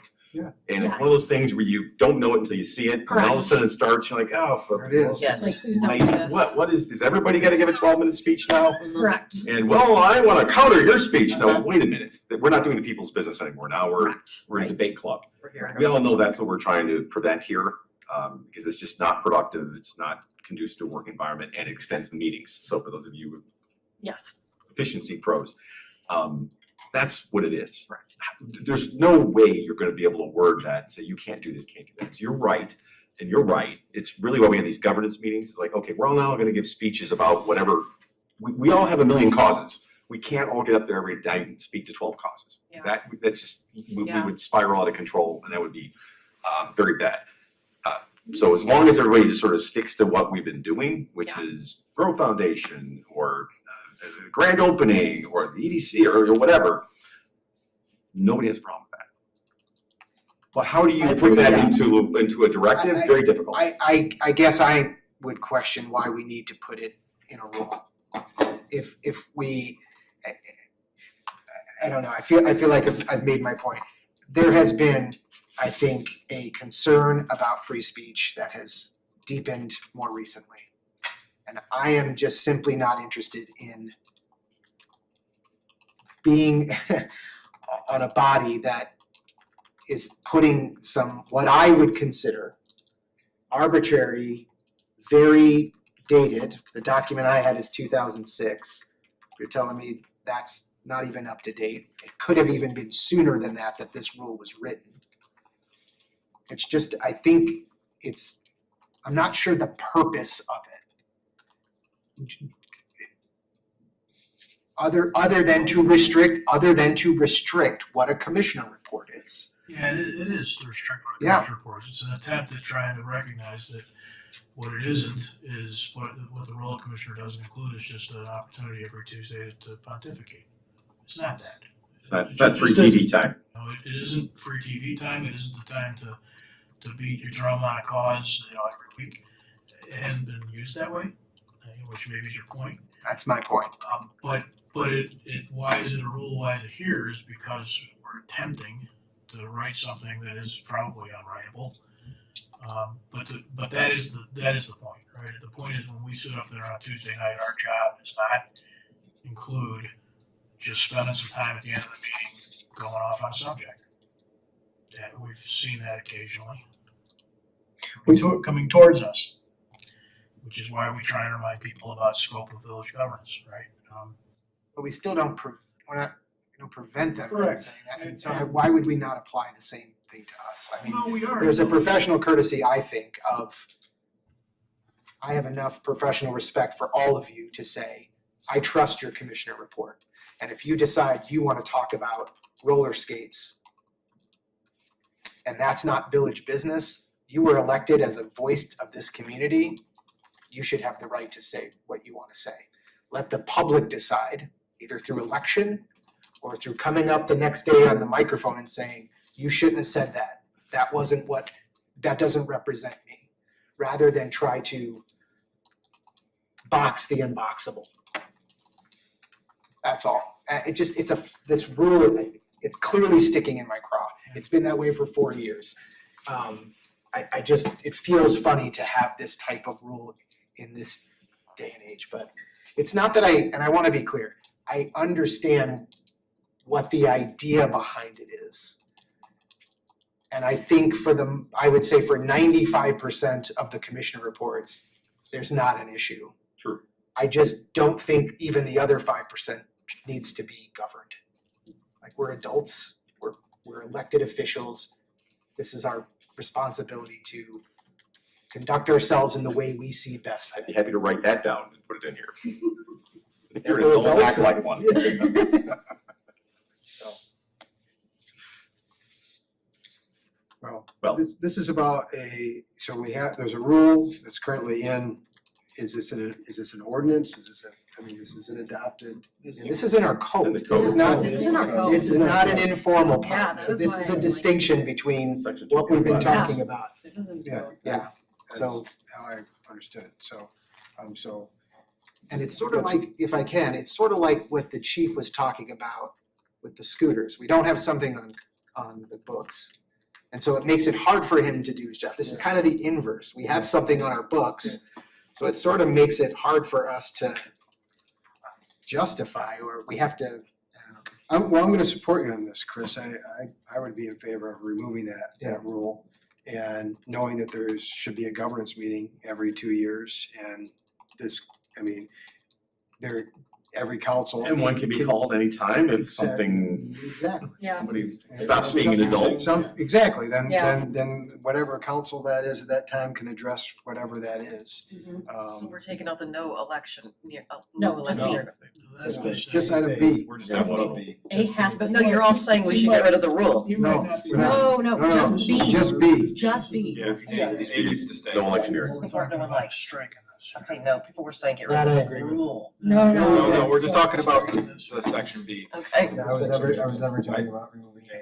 We have to keep A. it just sounded a little contradictory, but yes, that makes sense. Got it. Well, I think there's been some good discussion of this. We have a lot of other things to talk about. I'm gonna suggest that, I don't disagree that could use work. No one's been able to solve this in decades. Maybe we let staff come back and let us know if there's any issues with that. I don't have a problem with it, I just want to be clear so I understand, removing it. removing it. Okay, I don't have a great. problem with that, but let's just think about it a little bit more. That's my reaction right now, but I also wanted to give an opportunity for someone to say, oh, but you forgot about this. Sure. That's all. Was this really about you feeling left out that I got my thing removed? Yes, Mike. Just wanted clarity on that. Of course it was there. You got yours too. All right, thank you, buddy. Any other council meeting? Those 9 items? Just one real quick, go ahead. No, you go ahead. Quick, mine's not gonna be quick. Let's be quick, and I don't expect an answer, just think about it for next time. I know this is all stylistic, so with all due respect, we have people that come to the podium and sometimes just ask a question. And there is a pretty clear answer to it, or occasionally we'll have someone come up and say, hey, I hear that we're tearing up downtown and building a 50-story building. What's going on with that? Right?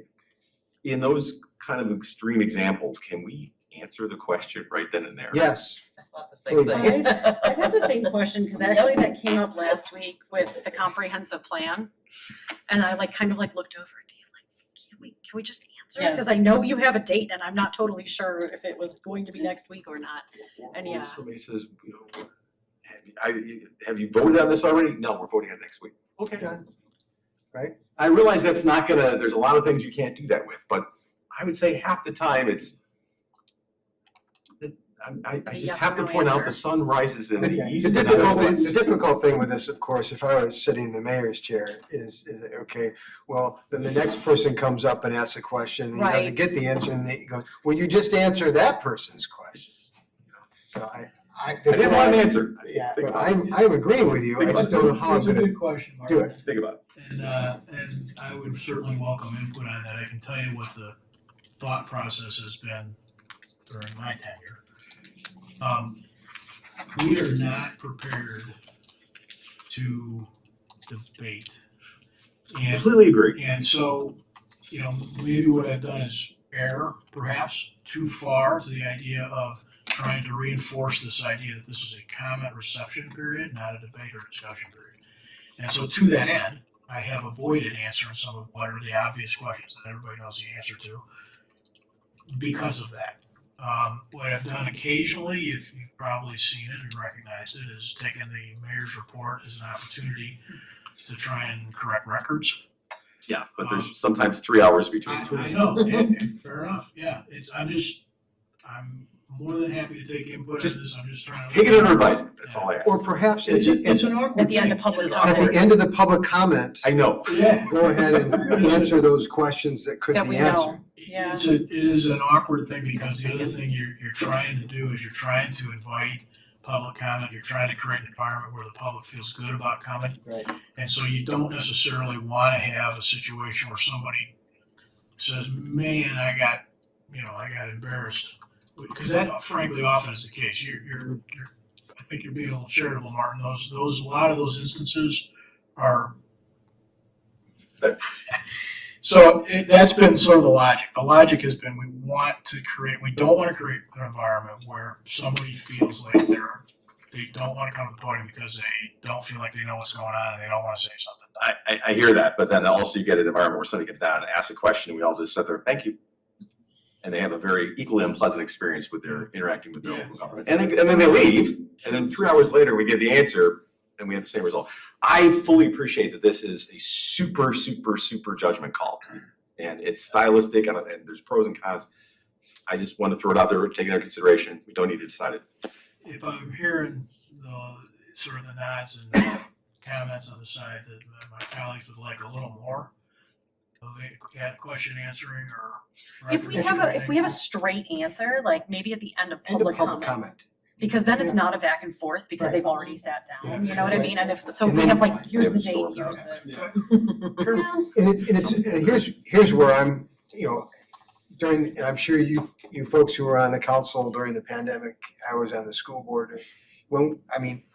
You're trying to deal with, what's true, what's not true. When there was something that was like blatantly wrong, we made it a point to try to correct that situation in the moment. And so, and we've had some of that in my 2 years here. There's been statements made that were incorrect, and I think it would be wonderful if at the end of public comment that things like that could be addressed as well, just to set the record straight for those that are, because not only could it be 3 hours later that it finally gets corrected, but the people leave the room. Yeah. They were here for this, they're gone, and So more of that. There's been some of that, but more of that, yes. Chris. I'll just take a little bend to this. I want to just say, as it pertains to things that are accusations to the council or complete falsehoods that are spinning our motives in a way, I think you've done an excellent job of handling those in a way. People don't always maybe like to hear it, but I appreciate and you taking that tact. The only thing I would be worried about and the simple questions, you could give the wrong answer. You may think something is right and you've got 100 things going through your head because you're running a meeting and you've got me chirping in your ear and whatever else is going on. Sure. I would be a little reluctant to have this idea that the mayor answers a question that he may not know, that he may think he knows the answer to, and it's no disrespect, Mayor, I'm sure 90% of the times you know it. But the 10% of the times you don't, it could cause, and then we got it next week, I said something last week, someone asked me about the scooters, it actually is this. And I think that's probably why you have been erring on the side of. That is absolutely part of Supporting it. test back here. Every one of us sits up there thinking we've got a handle on everything. And Yeah. the truth is we don't. And so, I just pretend I do. that is part of it. Yeah. There's been, I think I know. Sure is, yeah. What I want to do is be sure I'm right if I'm going to put it into the record. So I don't know, I think I hear the point and I'll try and adjust a little. Upset. Okay. What else? I think this is in the section of Monday phone calls and Friday mayor meeting. So, So before we do that. Oh, yeah. Are we all feeling like those sort of 9 bullets underneath. Oh, I'm there. sorry, I thought this was part of the 9. No, that's part of the 9. It is, but I'm kind of trying to go, if you see the stuff in italics. We're gonna jump into my mayors, and we're gonna talk about publication of the council meeting. It's just an open-ended thing on meetings to begin with. Sorry, I apologize. Yeah. There's no format. to Okay. this, just- There are some things in here like council member reports and things like that that pertain to the meeting. So Yeah. just so I'm clear, we can look at this list of 9 that are here, not bullets, but numbered list. Okay, the Monday calls and the Friday mayor calls. So I think I would like a little clearer understanding, and maybe for the sake of those who are new, to understand the Friday mayor and what was typically a pro tem meeting on Friday to review the upcoming agenda. And as it talks about in the report, talk about items of general interest. And then the input and opinions on the placement and order of agenda items, right? So what I read in this report is it feels a little open-ended, and I have a few questions, maybe we could start with these. So, and I think I know the answers to these, but for the same reasons I don't suggest you answer these questions, I want to make sure I'm clear as well. What exactly is meant by the placement and order of agenda items? And are these items moved between consent, active, and first reading based on those discussions? So one of the things that I think is embedded here, I think I'm going to have to give you, there may well be other situations that come up in this conversation where I give you what sounds like a non-answer to your question. I just laying it out there. Much of what was written here was written quite some time ago, and I think in an environment where there was just a very different environment and expectation from the leadership in the village. Different mayor, different manager, different environment. Okay. And what actual practice has been is that the Friday meetings are just like the Monday calls. They just happen to be in person. The village manager sets the agenda. The village manager sets the order of the agenda. That's Well, some of the order of those things are defined by where they are in our discussions. So, Yeah, so with the first reading is going to be a proactive. there hasn't been a situation in the last 6 years where I've said, I think something should be on a different agenda or a different order. As you know, we all have, as it relates to the idea of consent, we all have this sort of authority to remove stuff from consent. Yeah. But I think some of that wording is historical in nature for, frankly, a different cast of characters. I think that's just going to be part of the answer to the questions here associated with this. The actual practice has been those meetings are just like Monday calls. In fact, since in the last 2 or 3 months, they've been happening on Monday calls. I think I've done 1 or 2 meetings since probably since March or April maybe, because it's just worked out that way. There's no practical and operational difference between the Friday meetings and the Monday calls, except timing. Except timing. Yeah, and one of the things that I've made a comment to, I don't know exactly who all, but there's clearly been some concern about this. Yeah. And the Monday calls are fine too, because that's what the content of those are. Okay. So so the rest of my questions may be less important, but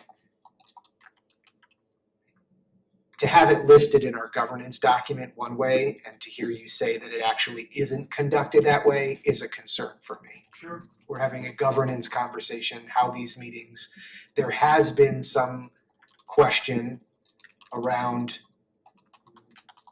I will say from my personal or as a commissioner, I've had some questions about what occurs at that meeting. And when I read this, that is not what you are describing. Yeah, no, I understand. Mayor, if I could jump in. Sure. It's my job and my role to create the agenda. That agenda is created before the Friday meeting. It comes out of the Wednesday staff meeting by Thursday. It's in writing. I did update this information because there are rare occasions where I have received input or asked for input on the placement. Let me give you an example. And the good news is we had 14 years of mayor meetings sitting here between the current mayor and the past one. So an example might be on a consent agenda. When I hand out the agenda for that meeting, if the attendees, the council member attendees are there, and they have the right, as every council member has the right to pull anything off of consent. If they tell me that before the agenda goes out, I pull it off. Sure. It's the same.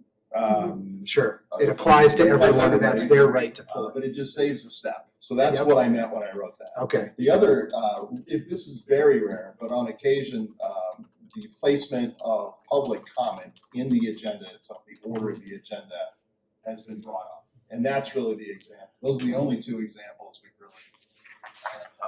I'll give you another example. I'll give you another anecdotal example where something was on consent, and I'm going to pick on former Commissioner Greg Jose. It had to do with the use of union labor or not, and it was on consent. And I would suggest you need to put that on first reading because Greg is going to want to talk about that, and that's just knowing your colleagues and making some suggestions and staff. I say, oh yeah, good point. I'll do that. So I don't wait for Greg to do it. I know Greg's going to want to do that, and I would say put that on first reading so Greg can comment on it because I know he's going to.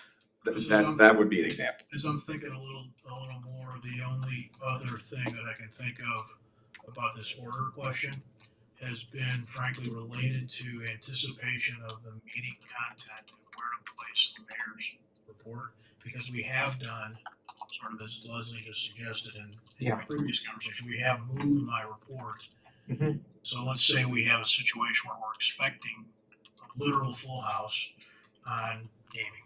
Just gonna pick that. yeah, And so we may move my report as a management of that meeting because it sort of forces a break. So we've done that. Sometimes it's at the end of the meeting. Sometimes you'll see it right after. And that's been for that purpose. I don't know. What I can't this- tell you how many yeah. times it's been done, but yeah. this piece- No, I appreciate that, and I believe that has been contextualized for me in the past. So I don't want to pretend like I haven't heard any of that. Part of this is also for some of our new members to understand what's happening. I will say, when it says the manager seeks input and opinions about the placement and order. So placement and order feel different to me. I think we understand maybe placement is first, consent active. But it's seeking input from this meeting, the attendees of this meeting, which are the mayor and the mayor pro tem. Sometimes adjustments are made to the council meeting agenda based on the group discussion. Other items of general interest are discussed, which is fine. I assume that, well, that's a little different than a Monday call to me, but I understand. That language there does not read. Dave walks in with the agenda, shows us what it is. We maybe move the mayor's report. We maybe pull something off for consent. Chris, that's on me all in that language. I'll try to make sure it better captures exactly what's being said here tonight. That's really the reality of those meetings. I don't ask for, like, I don't put it for discussion, like, it only if it comes up like Martin just said or Bob just said. So I own that language. I'll make sure it better reflects what has happened the whole time that I've been manager. And I can give you another example. Sometimes it's meeting management.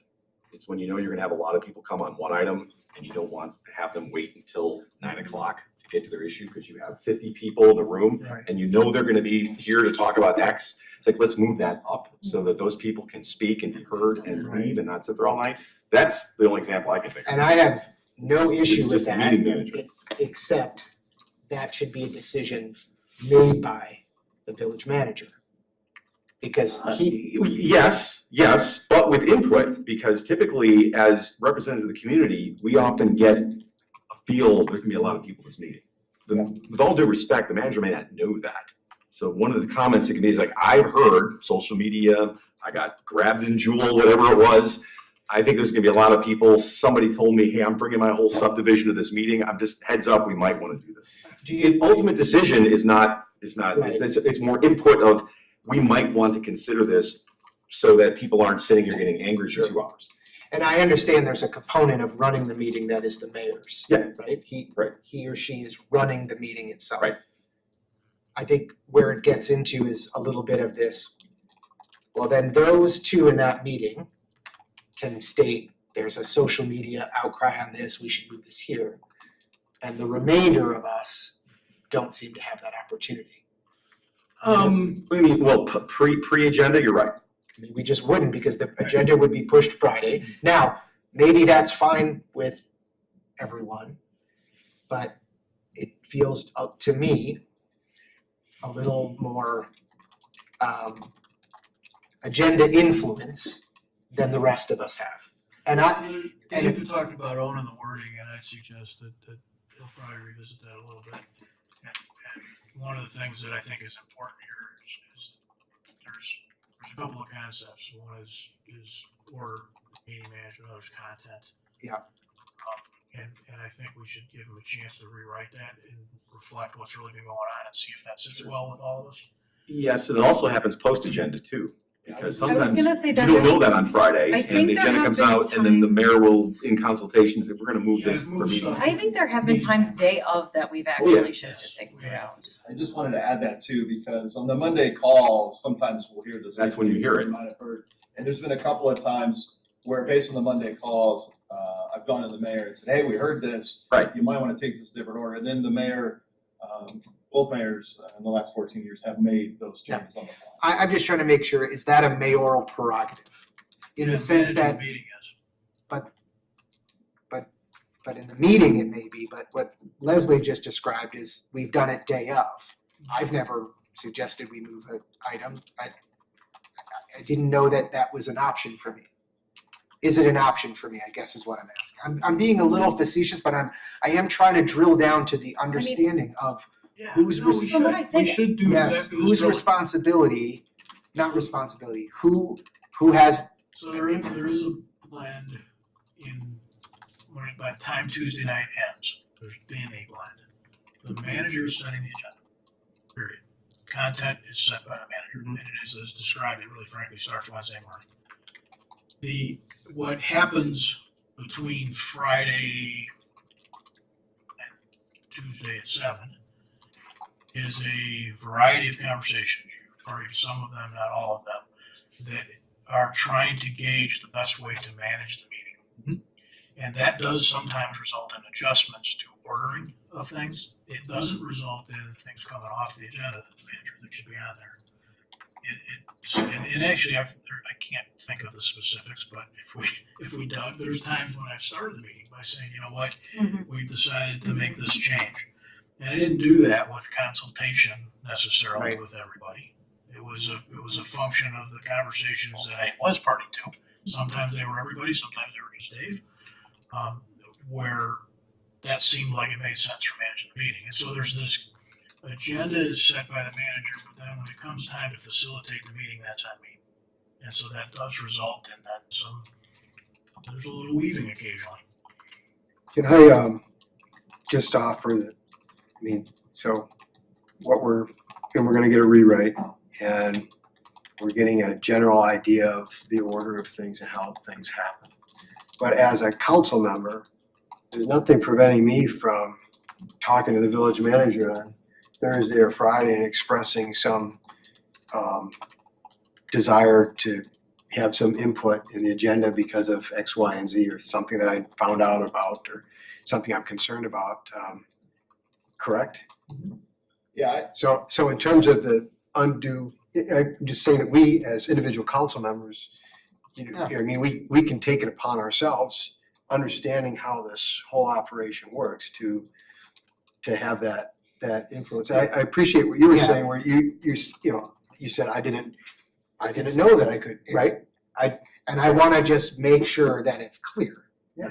That if Monday, so Thursday, the agenda isn't out, Friday it is. That if Monday, I'm hearing rumblings of something on my call, am I making a suggestion to the village manager and he is deciding on whether or not to move the item? That's the bottom, like. Yeah, so a couple things. First of all, I really appreciate this because it helps me do my job as manager and meet everybody's expectation.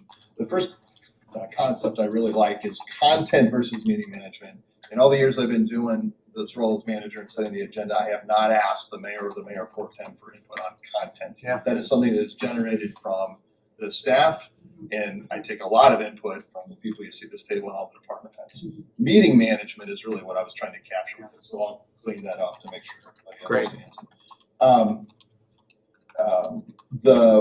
What's important to me in my role as manager is once something is on the agenda and published, that's the content that my role as manager, I want the council to take action on, consider at the meeting. The meeting management, I've always thought was the mayor's prerogative, as long as everything on the agenda got addressed. That's helpful. That's where. That's helpful. I'm at. And I'm open to any suggestions as well. Does that help clarify? I think it There'll is. probably be some revisions to this to. I think it further is. clear Yeah. that. I mean, I'll clean it up. I'm not alone in thinking the language doesn't sound like the description of the meeting.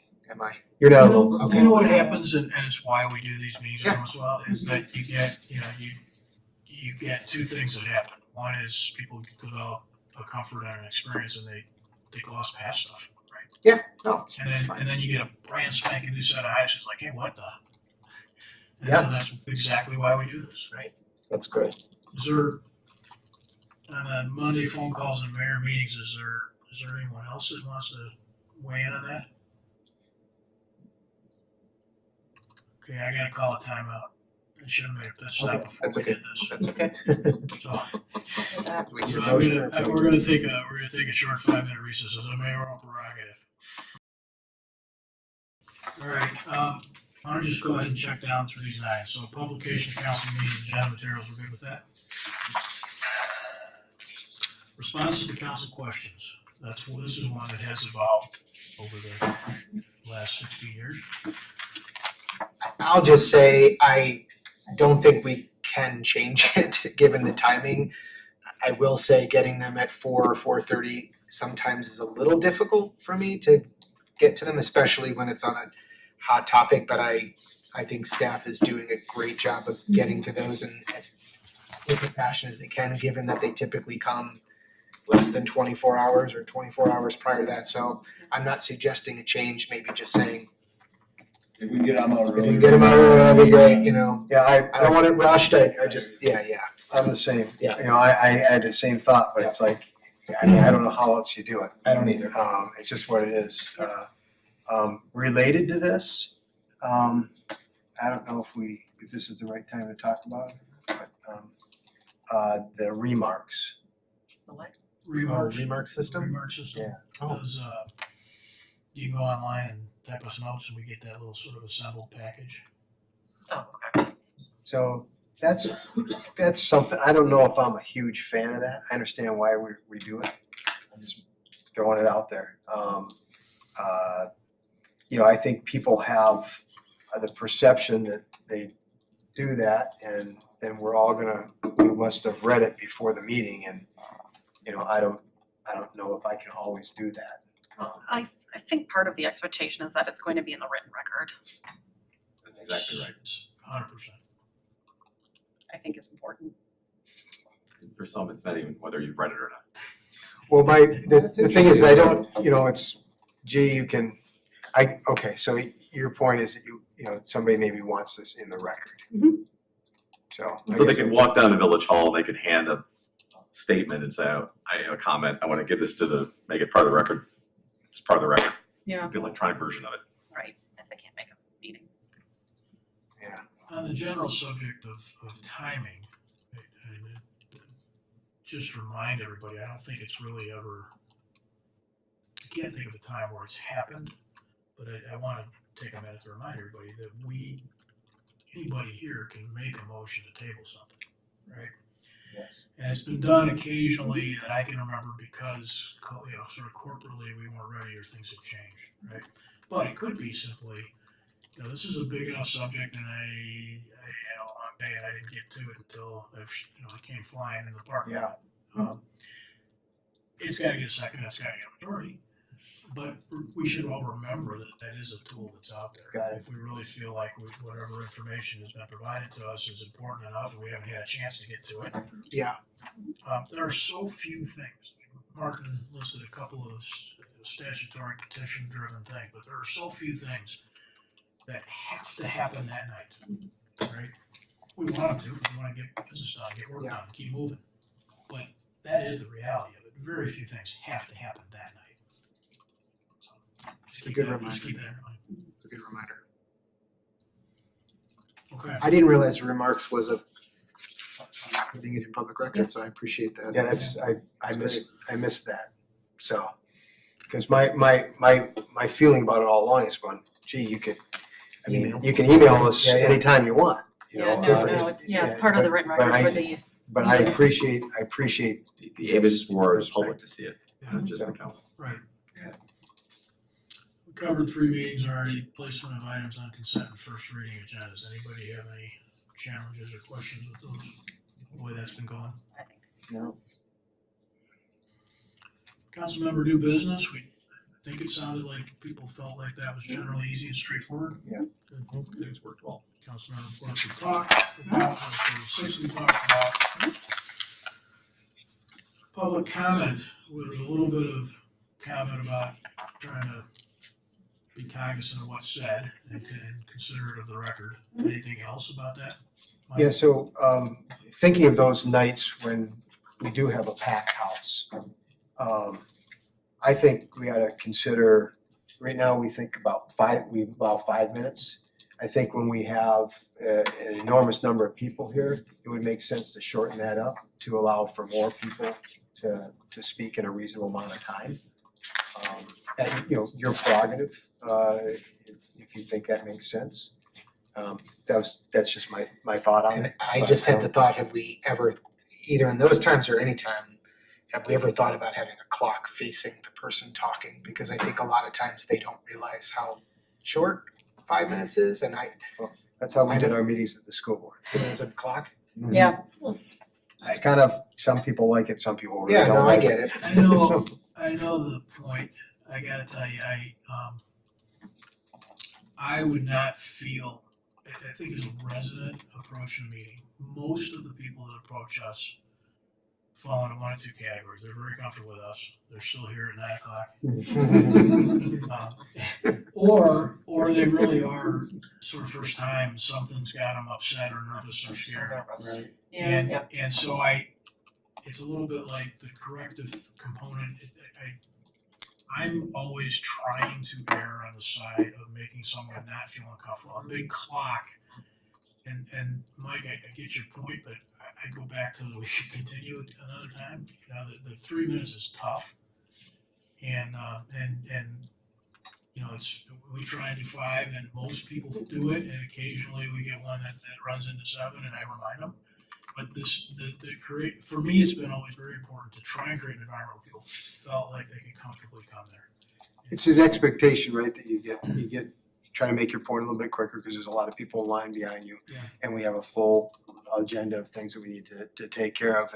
And you've been really good at, I mean, people run past 5 minutes all the time, right? I mean, so I am actually watching it. Right, I know you are, but what I'm saying is that you're very generous with that. So all I'm suggesting that is if we have a packed house, that it might be good to give people an expectation that they maybe be a little more concise in their remarks is all.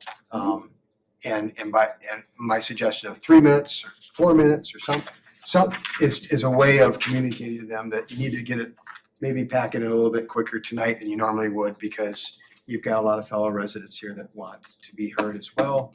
And we don't want the meeting to go till midnight. So, and you know, you do the math, you get 20 people, 30 people, and they all want 5 minutes plus. That's a lot of time.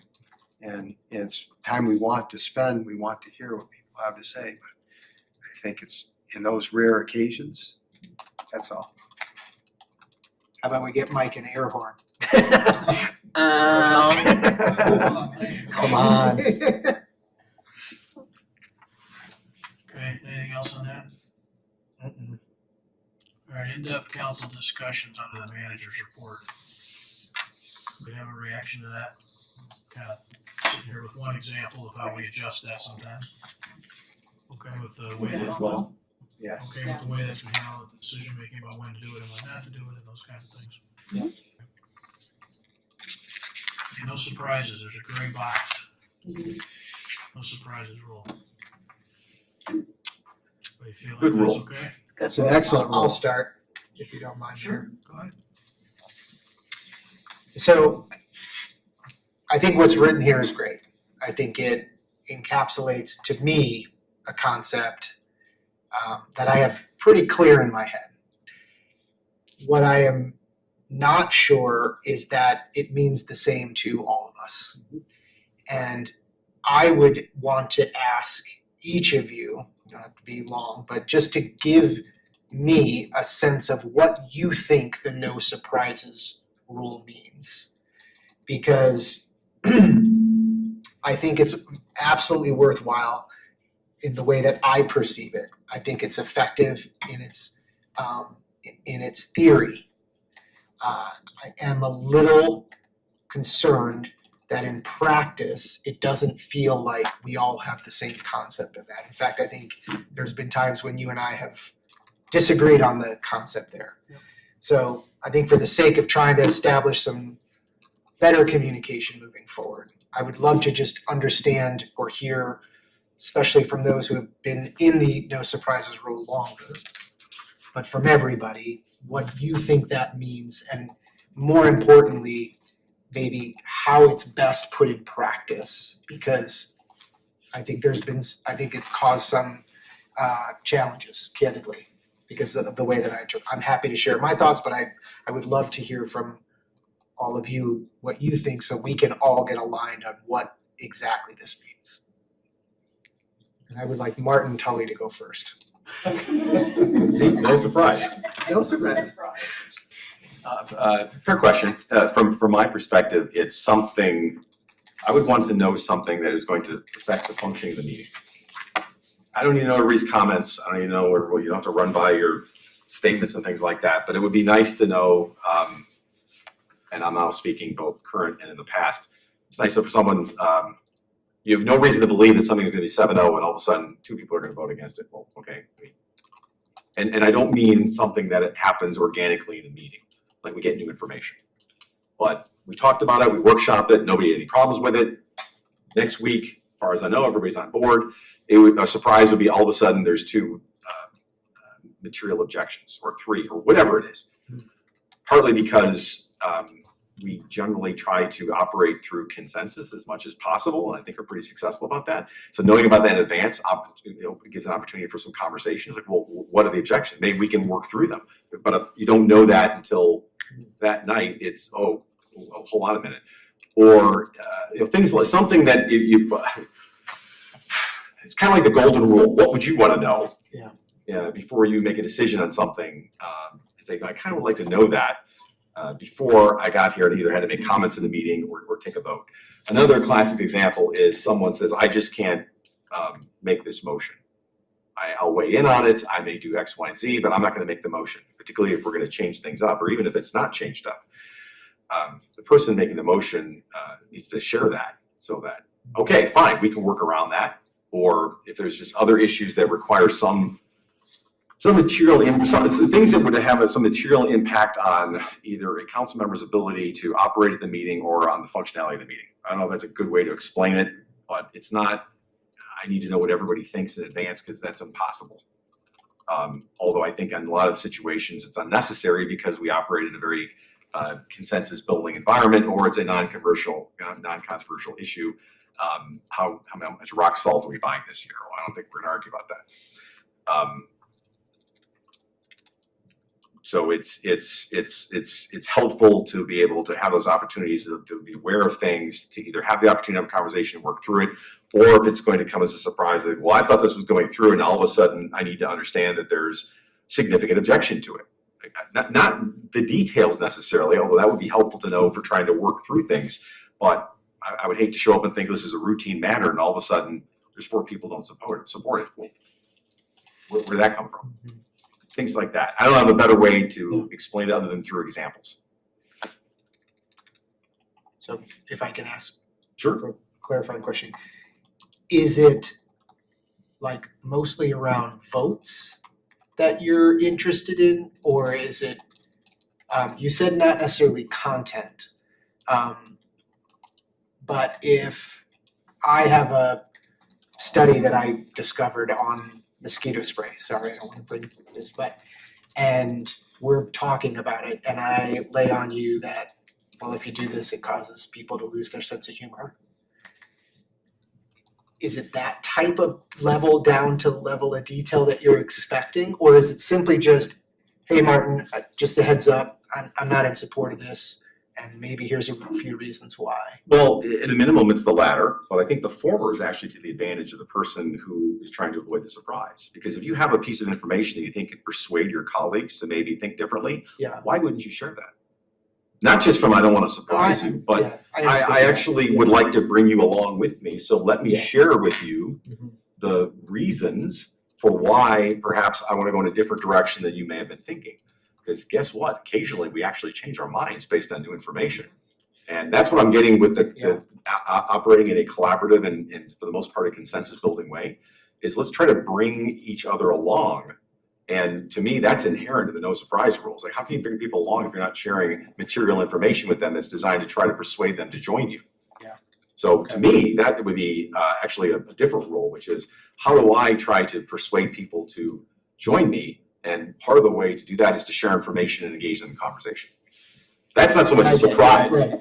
That's just technique that to should happen. pull people along. Yeah. Dan, go ahead. Yeah, to me, a surprise is a statement or an action made with an intent to degrade or one up or derail something that somebody else is doing. And, or to like throw chaos into the mix. So exactly what Martin just said. He said, hey, if this is something that you truly want to contribute to the conversation, to guide the conversation in a certain direction or provide additional information that you may have just realized you have by nature of who you are and what you do, that to me is not a surprise. But doing something just to self-serve yourself and to put somebody in a lesser position is to me what constitutes a surprise. So it's kind of a moral, has almost a moral component to it. To me, I don't think it's a line drawn between I don't think it's a line drawing on what information matters or not. I think it has more to do with the person's intent in raising the statement. What's that? So that's a lot tougher to also figure out too. Is it? It is. Yeah. I mean, I feel like I have a little bit different of a take on it. Because I do want a lot of the meaty discussions to happen kind of here. Yes. So for me, no surprises. I want to have the same information about the content of the meeting going into the meeting. And like, I'm just gonna address the elephant in the room. There have been times in this council that I have not. And that does a real disservice to the whole council when some of us don't have all the same information coming down the pipeline of the content of the meeting. And I'm going to be completely honest, that is not on council members to contact other people about direct content of the meeting. Exactly. So if we can please agree here that if there is going to be something important, we all need to have the same information at the same time, or at least close to the same time. I think you should give a specific. Pro tem. I don't appreciate that I was never given a call and I found out exactly what was going to be on the agenda in the evening before the meeting. There's not a whole lot I can do at that point. It is not my role to start the conversation about how all of that meeting and how all of that should have gone down. That's a surprise. That was a surprise. Now, sure, did I have an inkling? Sure. But that was a surprise. And it shouldn't have been. That should have at least had enough professional respect to call each one of us and say, this is where we're at, let's have a conversation. And I understand that that was uncomfortable, but that also did a disrespect to you as well. Because he did not give you the respect of having a conversation with each one of us as well. I found out the night before. That's unacceptable. That is a surprise. Under every version of what we have all talked about, that was a surprise. That shouldn't happen. I won't defend that. We can talk about it. So as long as That you also, I think, would have to admit, Leslie, I'm not saying I was right. and I'm not saying But everything I was, think you also would have to admit that that was a pretty unique situation. It was. How many times has that happened? it was. Right? I mean, there was a lot of dynamic there. There was a lot of Over dynamic a there. 2-week window that included a lot of conversations right here. Correct. That was different. So the subject of no surprises, I mean, Correct. I guess we could use that example. It's pretty one-off. It was, but it was a big I one. think the information you're talking about is different. But that actually is a big part of what we need to do. Like, we all should have the same content, even if it's going to be uncomfortable. Because we're going to have uncomfortable conversations. I know you and I have had some conversations where we have had phone calls where I'm like, look, I am not happy about this. We're not gonna talk about it in the next meeting. And we're going to move on because there's a lot of really important work that needs to get done. We have to be able to have those conversations, but we have to be able to pick up the phone and start those conversations. And we usually do, and we usually have. And so moving forward, I really just want to make sure that we can do that. So for me, I just want to make sure that we are all operating with the same content. And after this, now that I have addressed the elephant in the room, because quite frankly, I think we needed to, I'm fine as long as we move forward with, we all get the same content and we're all also getting the same content from staff, right? I mean, so for me, I actually view the content piece a little bit differently. So I actually usually try and give some of the research and the information that I have to staff. And I don't know if they share it with other people on calls or not. Okay, good. As far as I know. Okay, so I try and do that. So I don't necessarily need to know where everyone is kind of voting. I like to have like those conversations about content and kind of where people are here. But I try to share the information and the content and the research and the background of where I'm coming from with staff. So that this way, when everybody walks in on Tuesday, they kind of like, that's where they kind of have a feel of where I'm at. And then if there are any concerns or if anybody has any follow-up questions, then like that's kind of where I think we should have like our, like one-on-one chats. So for me, kind of the no surprises is we're all operating same timelines of content and we're all operating with the same kind of background research and understanding of like the level of detail of what we're talking about. Does that make sense? Makes sense. And now I'm done. And I will never speak of it again. Robert, Mike? Yeah. Sorry, Mayor. I only because I asked for everybody's opinion, but I shouldn't have said that. So, yeah, operationally, for me, it's first and foremost been about not surprising our staff as much as anything. That's true too. So That's an important point. I kind of brought that with me from my prior experience, and that's kind of, so I do everything I can to explain to staff kind of my perspective on things on the agenda.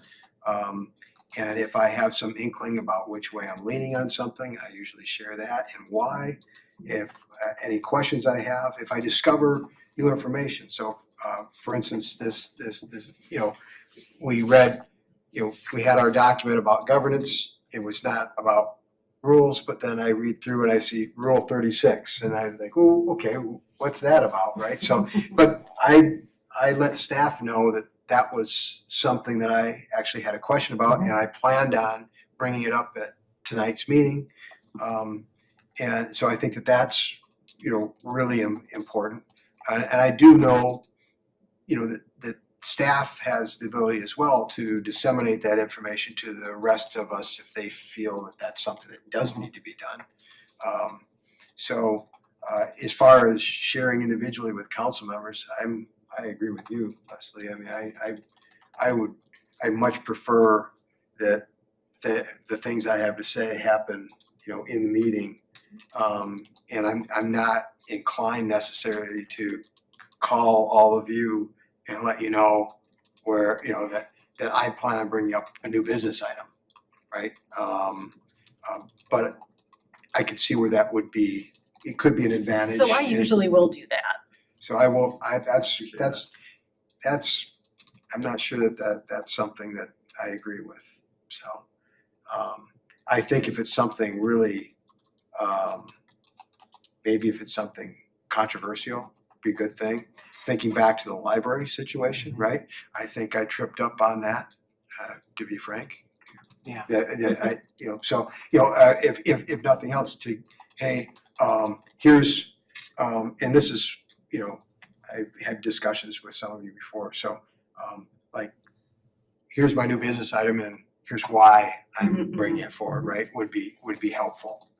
So I think in terms of the no surprises, if we're gonna talk about trying to get everybody else aware of something big, it's probably a good idea to have at least some sort of quick synopsis of what it is, why you want to do what you're doing, so that people have some notion of what you're thinking. And quite honestly, I think if I had, it might have helped my situation a little bit. That's a good point. The business items are another so- place where I've typically given people a heads up.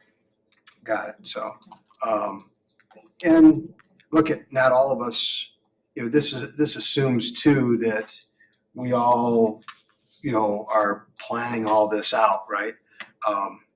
It's not every time that, it's our prerogative to bring something up in a meeting if we want to, right? And you don't always know ahead of time what you're going to say. And so there's that too. But have I answered your question enough? It's your take on it. That's kind of my. There's no take. right or wrong, just. I think that the general notion is, right, that we don't want to be surprised at a meeting with on something big, right, that has some major importance. And we don't want to feel like some people have information that others don't have. I agree with that notion. I'm just not, I'm not sure exactly the way to, so, the idea about sharing new business items, sure, we could, I could get on board with calling everybody up, I guess, and if that's gonna be the expectation, I'm willing to play ball there. I don't wanna have a lot of conversation outside of the meetings. So I try to minimize that. Sometimes the way I will just give somebody like, hey, by the way, I'm gonna put this forward. Sure. Right. So, Rob? Yeah. You're I next. see it as kind of a twofold thing. First, when I first read the no surprise, I thought it was for the benefit of the staff too. So the first time I'm saying something that isn't surprising staff when we're sitting up at the dais, right? Yeah. Yeah. Because it's just not fair. Work everyone puts in here. If there's something I'm going to say up there, I think they deserve a right to hear it from me first, and for us to have a discussion if it's something new, something controversial. But also, if I'm introducing new business or in my report, if there's something I think is going to be controversial, and honestly, it's a new business item, and this might just be because I'm new at this. I'm going to reach out to you guys because you may see something completely different that I'm missing. And I think it's important to, if I'm doing something with new business now, to make sure that I'm got the proper perspective. Unless it's something I think is just so simple, but that's kind of how I look at the no surprises. Does the mayor get to weigh in too? Of course. I hope. He's part of it. What's written in the gray box encapsulates sort of my understanding of the intent. But I think Tammy touched on something that's important, and that is the intent aspect of it. There are 7 people sitting here and another half a dozen over there that are communicating in various ways at different times. And so the goal, and we don't always hit the goal. The goal is a goal. If you hit it every time, it's not a goal. It's SOP. But is to end up in a situation where the 7 of us and our staff are all dealing with the same expectations for the meeting. It doesn't necessarily predetermine an outcome, but that you would have, we're all talking to whoever we're talking to between Tuesday night when we wrap up and the next Tuesday. We're all talking to staff either Friday or Monday or both, right? And so, not that there's, this can come off sounding like there's predetermined things. That's not what it is. But if you go into a meeting, I'll give you an example of what was a surprise, although I think it was unavoidable, right? But we had a situation not long ago that had to do with, I think it had to do with vacation. And as the meeting twisted, the expectations that everybody went into the meeting with got changed because council members had opinion changes. There's no intent problem there, right? That just kind of is the reality of 7 people working through a subject. You could easily have a situation, and I certainly know we've had them in the past, where several people decide they're going to make sure that they deep six something ahead of time. That's a surprise now, right? But they could feel and look the same way to a lot of people. It's this intent of us all having the same expectations about how the meeting's going to go and what information we're dealing with. Think back to a McCarthy laundry list, right? We don't really want to have a situation where we've all gotten a packet of information on Friday. We've all had a series of conversations with staff one-on-one on Fridays or Mondays or both. And then we show up at the meeting and we're anticipating a conversation that suddenly is changed because somebody's got their list of reds they're going to lay down. It's an intent to try and create an environment where the expectations are shared and the information being used is also shared. Stuff is going to come up. I think of another one, that vacation one came up, another one that I can think of recently where, I think I threw a surprise down on people. We had a conversation within the last month or so, and I made a comment about actual dollars associated with pension stabilization fund shifting. I think I called everybody and said, hey, here's what to expect from me, but it was not nearly that defined. And frankly, it's because I'm still processing it. But in that instance, it was a surprise because it wasn't anybody's packet. Certainly the public didn't have access to it. Yeah. But I don't think anybody felt like there was a intent problem there. So it's I think one of the reasons Leslie talked about it's not always that straight is because there is an intent aspect, like Tammy was talking about. That's part of that. Yeah. There are going to be times when we think of something between Monday and Tuesday night, or between the 4 o'clock issuance of stuff. There are also going to be times when we come up with something that we talked about something one week and some friend of ours saw that and knew that conversation and sent us something and we forgot to send it on. But I think those are pretty obvious, like many of these things, when we start sort of evaluating the intent on the group and whether or not we're meeting the expectations of the group. My brain kind of goes back to cannabis. I feel like when we had cannabis discussions, there was a real big mix of my changes that were probably had some intent behind them and some changes that probably didn't have some intent behind them. And so it got real messy. Yeah. Is that helping? It's super helpful. I think, so my interpretation is, I think, similar to what I've heard.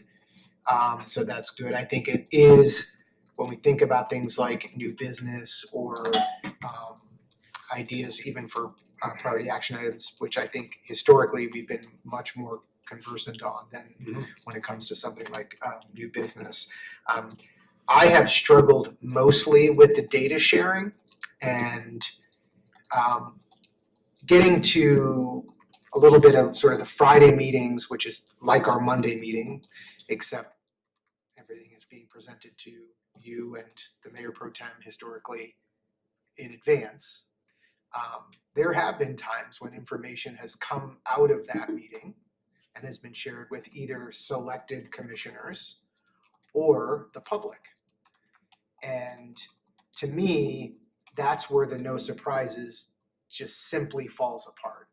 Because while intent feels a little bit subjective, My intent may be to try to persuade a fellow commissioner to see things my way, but leveraging data that the remainder of the commissioners don't have doesn't feel like adhering to a no surprises rule. So for me, sorry, I just cleared my throat and caused a feedback that's about 850 hertz. Thank you. For me, it has more to do with making sure, as Leslie said, that the data that we all need to make decisions, or that we're all provided, whether that's from staff, which is typically where I've had concerns, not from staff, but from council members, members of this council sharing information prematurely. That's, again, just where it falls apart for me. If that happens, then it becomes a tactic or maybe a strategy to move something in a certain direction or influence something outside of us. And I need to just make sure that we as a body agree that that type of information sharing is just simply not tolerated. I don't. So let me put a finer point on it. At the time of the meeting, part of what's worded here is pretty intentional about the meeting. Key concepts, topics, and comments to be addressed during a council meeting. The timing of somebody receiving information is always going to vary. It's going to vary from whether we do Friday, Monday, or everybody on Monday. It's still going to vary. There are council members who have to be Tuesday. Yeah, I get that. That's always going to be a variance. The other part of that that's always going to vary is that every one of us is communicating with both each other and with staff at different times. And so the actual information, what needs to happen in my mind, and my perception, to try and clarify. Yeah. Not that we agree. No. But is that a Tuesday night when we're all sitting there, we're trying to have the same information. That is unlikely to always be the case that we all have it at the exact same time. I'm not suggesting that we can. And your clarification on the meeting is a fair point. What I would say, though, is in the example that Leslie gave, where there was information not shared that was known to other select commissioners, that is a surprise, and that is others knowing information that could be disseminated sooner. Of course, we can't all get all the information at the same time. It's what we do with it. So I'll give you an example because I think it's helpful.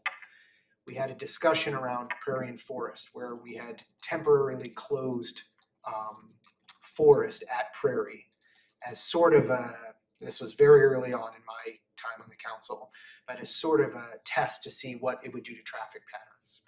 And we were awaiting as a council those numbers, what it did to the other streets. And there was a request from a council member during the Friday meeting for those numbers. Those numbers were provided because I believe staff was doing what they were asked for in that meeting, which has also led to some of my concern about that meeting, but we've had that discussion. So I don't want to rehash that. That information, which ended up being incorrect, and I'm not trying to rehash this, it's just to make the point that the information was incorrect. It was shared with other select commissioners who one commissioner was trying to persuade to go a certain way on the thing, days before the rest of us got it. And so we were sort of sitting, waiting, or we weren't even supposed to get it. We only got it because it was requested early, because the counts weren't complete. Too much detail. The point was there was information that was received by some, leveraged to move others that did not feel like a no surprises for the meeting. So that's, I think, where I'm struggling with this concept in regards to, of course, we can't all get the data, the information, but we can all have a professional courtesy to wait to act on the data until we all do have it. And I just fundamentally don't think that because someone's meeting is booked on a Monday morning and someone else is booked on a Monday afternoon, or someone has a meeting Friday afternoon, that gives them 3 more days to persuade and disseminate. That's all. So that's from one of my perspectives, one of the biggest things about this, no surprises. We are not all working from the same starting line in that case. So I think what we're talking about are two different things a little bit. I think the no surprises, my take on the no surprises is a little different than everybody getting the same information at the same time. 'Cause we I'm already- not saying the same time. well, Right, so let me make sure that's clear. Of course, it can't be the same time. Right, within some sort of range, obviously, but the idea that there would be information on Friday versus information on Monday, right, there's a big gap in there, right? Is, I think, I perceive a very, very different subject than the no surprises that's intended here. Because whether it's Friday or whether it's Monday or whether it's Tuesday morning, have it for the meeting Tuesday night. In my mind, that satisfies the premise of no surprises. So in Leslie's example of the mayor pro tem, that is not an example of no surprises? But there was information though that, like, we didn't, like, extra information that some of us wouldn't have had. That the but mayor yes. had, Mhm. was shared with certain people, that others did not. Right. That is exactly what That I I'm- did not get from the mayor that though. you did not get that's You didn't get from the mayor. Correct. Right, but the information available for Tuesday night's meeting, in which we were all being asked to make a decision, was available to everybody prior to Tuesday night's meeting. okay. So your distinction I think isn't, there's a distinction. I see. I think they're separate subjects. I'm not saying that what you're saying, bringing up is not potentially a problem. That's not what I'm saying. I think they're different subjects. When we talk about no surprises and we talk about, Martin's example early on about thought it was gonna be a 7-0 vote and now it's not. Yeah. Yeah. right? Or if somebody has a report that provides some data that might make somebody wanna make a different decision at a meeting. Those are different things, I think, than what you're describing. But the data, okay, I don't see the distinction between data that I pull from somewhere and data we get from staff, whether or not that's shared in a timely fashion. I'm not sure why that you're seeing a distinction between that. And I would argue that maybe there's also a feeling of the idea of knowing what a vote's gonna be, generally 5-2 versus 7-0. I think there has been more of a desire to have those conversations on the dais and maybe it not be so discussed. So Well, let me just clarify something in my own defense. I prefer Yeah. having yeah, I know all the what you mean. conversations up there. Yeah. Yeah. I actually, unless there's a reason to, hey, I want you to consider this, or I've learned this information because it will help Right. the conversation. I want it up there because I want it in front of all of you. Yeah. That's the way I think we all want it. What I'm talking about is when you have no reason to believe that there's gonna be any opposition to an issue. And we have lots of issues that are 7-0. How many of our votes are 7-0? And especially when it's the same contract year after year after year, it's probably gonna be 7-0. Yeah. And if someone's gonna come in and all of a sudden, hey, Mike and Tammy talked and we think that this is an immoral contract. Well, this is the first time hearing this. So it's not an expectation that it's going to be 7-0. It's, I would have liked to have known that Mike and Tammy, in my hypothetical example, had this moral aversion to whatever the issue was. I would have liked to have known that. Can I pick on you for a second? I could participate in the conversation. I'm gonna pick on you. for a That's second. what I'm talking about. Why would you have liked to know? So I can actually engage in the conversation in a mindful and meaningful way rather than having to react to it as in, Chris, look there. I'd rather say, hold on a minute, there's something over there, take a moment, look at it, and then I would like to discuss what you saw. That's what I mean. I think most of us, whether we're in private, public or private setting, sure, in your company, you don't like things to be thrown at you. You want to know about them. I mean, I'm sure it happens. All the time. Well, it Yeah, happens. Understood. And I'm talking about the avoidable things, not the unavoidable yeah. things. Because I think it helps us be better decision makers, and I think it helps us then have a better conversation up on the dais when we have an opportunity to think about it as adults and not, I'm gonna give you 5 words, tell me the first thing that comes to your mind, go. Yeah. Extreme, but I understand the point. That's what I'm getting at. We are publishing, remember, we are publishing, and then we are having these conversations that result in an additional set of question and answers, right? That's all happening in advance of Tuesday in an attempt at fulfilling this promise. This is another example. Let's say they tell me all this, and now I'm starting to think, wow, you know what? I'm not so sure this should be on the agenda. I think I want to suggest that maybe this is something we table. Maybe I want to make a motion to table. But if I don't have that thought in advance, I can't. I completely get all of that, and we should probably move on because we're gonna have another conversation. I don't wanna drag down on this, but this has been something I've candidly struggled with for, so let me just say this. That to me sounds like content. That to me sounds like what my position or anybody's position and the reasons for. And if the expectation, and I'm not saying that's a bad thing, so let me just be clear, I'm not saying I don't agree with you.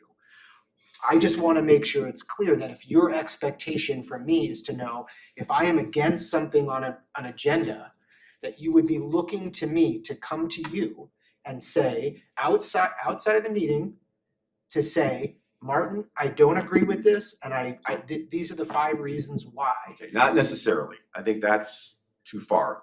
What I was thinking of is simply in the conversations that happen, the manager will say, hey, by the way, just want to let you know a couple of your council members are crazy with this. Oh, okay. Yeah. So now I know that there's going to be a conversation about it. I don't need your details. I don't even need you to call me. Okay. Because now I think, okay, we're going to have a discussion about the topic.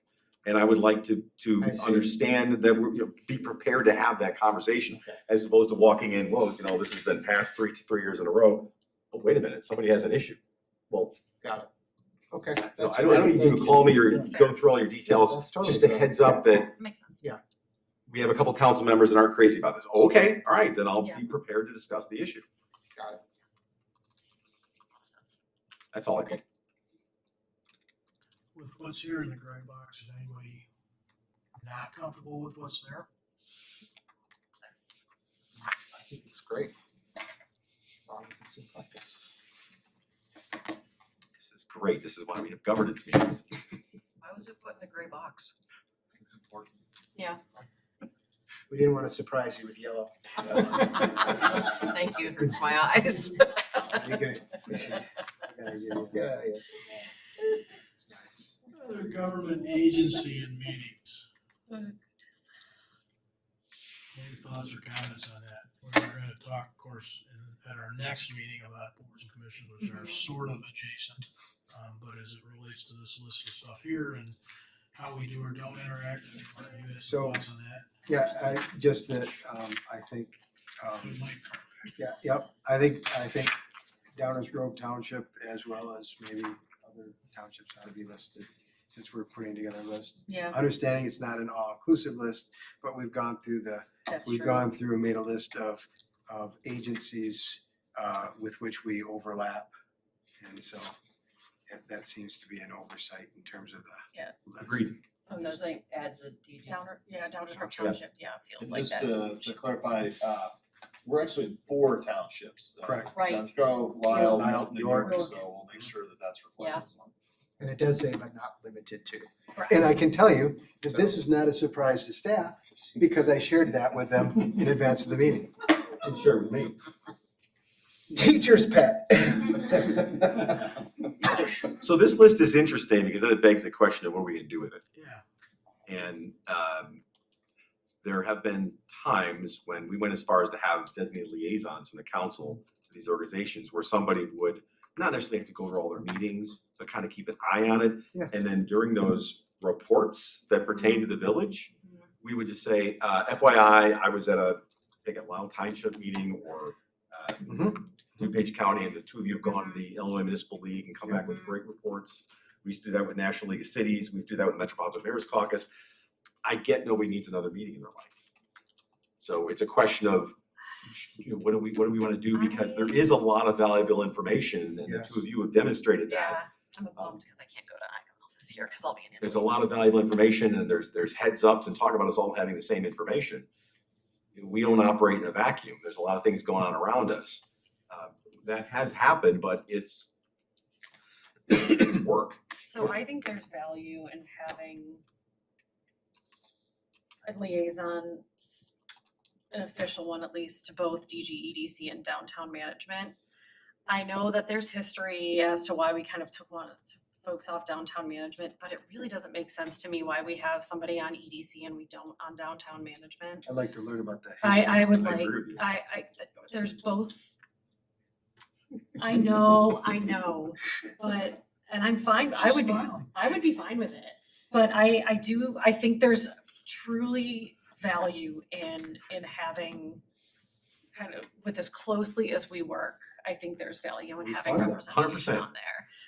And we fund a lot 100%. of their organization, If they so work on it, I think we have an obligation to do it. I think so too. Do we have any insight as to why that's DMG? And then or I the also think there's value, especially as we've been talking about the library as well, to have a closer connection with the library. You ever heard that before? And yes, I'm volunteering to do one of those too, it's fine. Get Leslie down for 4 so far. Well, and actually, that's a good point, because it has to be collectively, and everybody's very busy, I get it.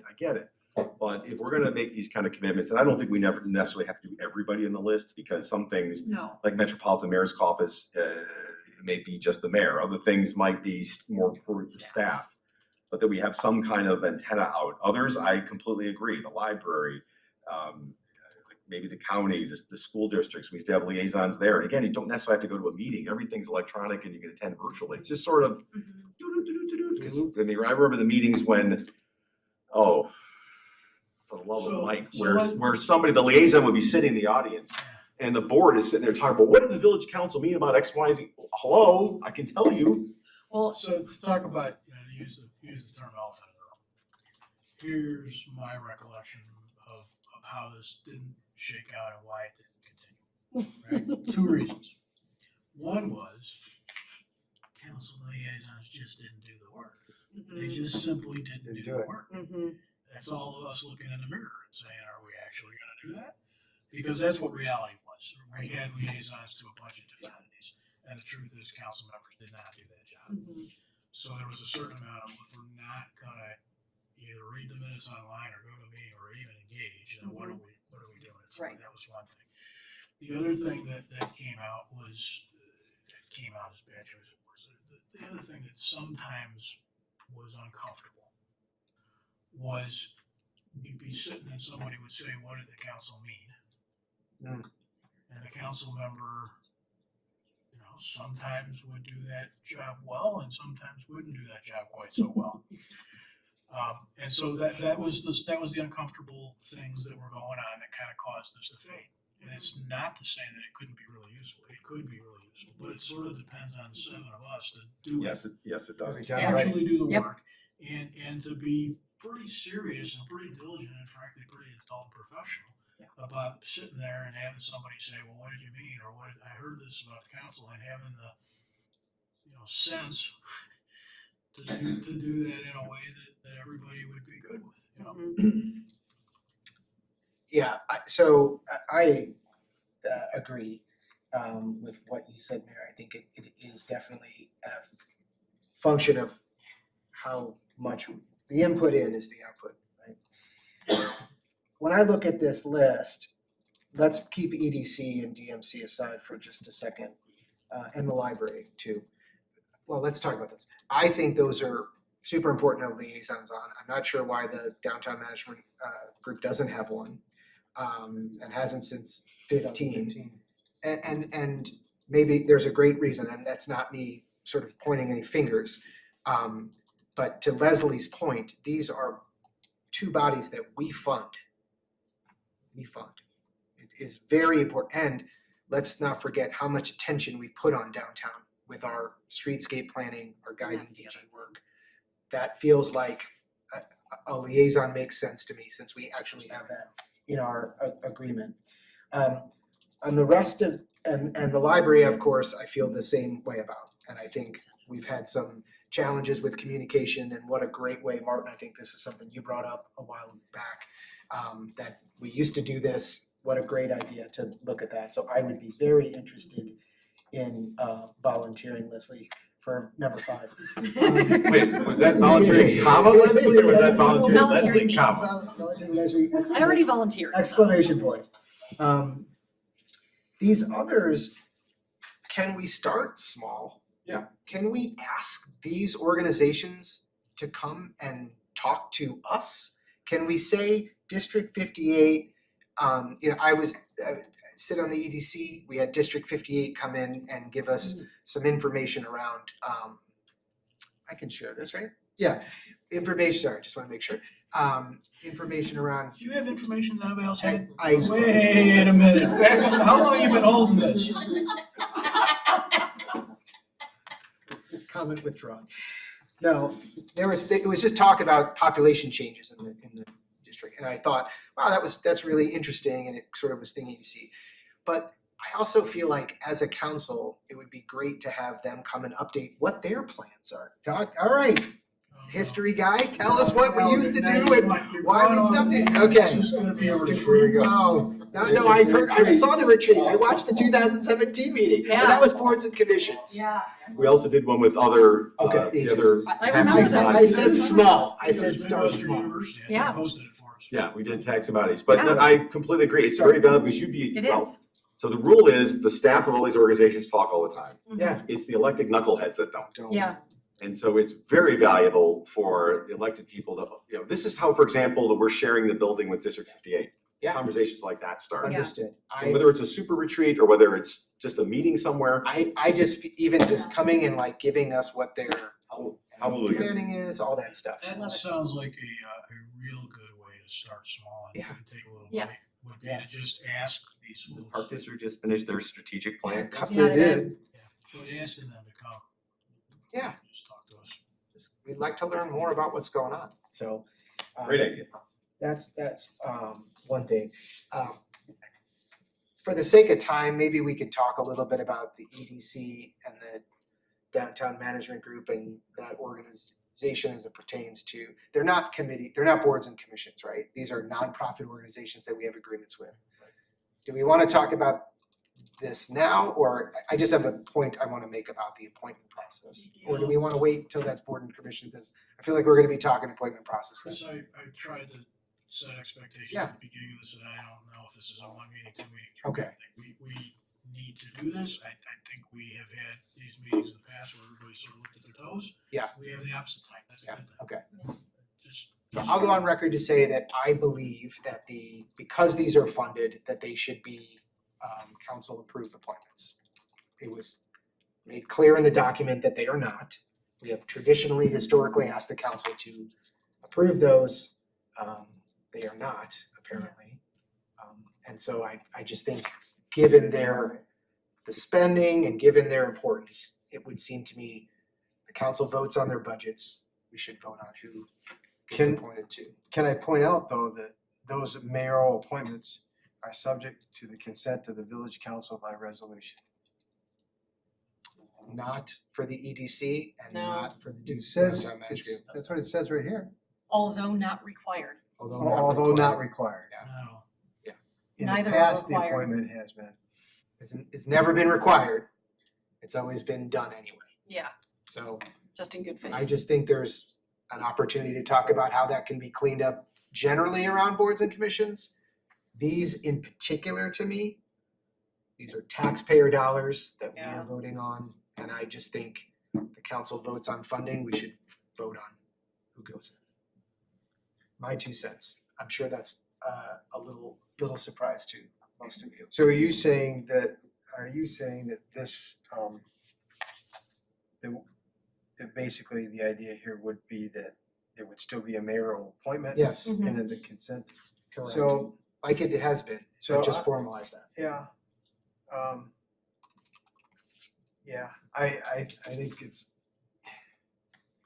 as witnessed by the whole mayor pro tem situation, Mhm.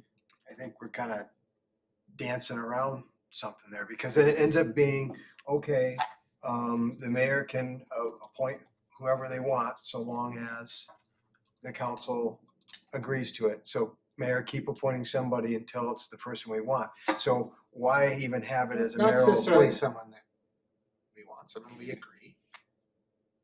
want, agree, whatever. The idea is that you So it gotta. becomes a enforce- council election then. What I'm saying is that it's why not just make it a council It's not the election? mayor's not appointing anything. It's a The mayor's council not election. appointing. What I'm anything. sugge- That's what the- I'm- the what I- effective Well, result of that. most of our boards and commissions are that way.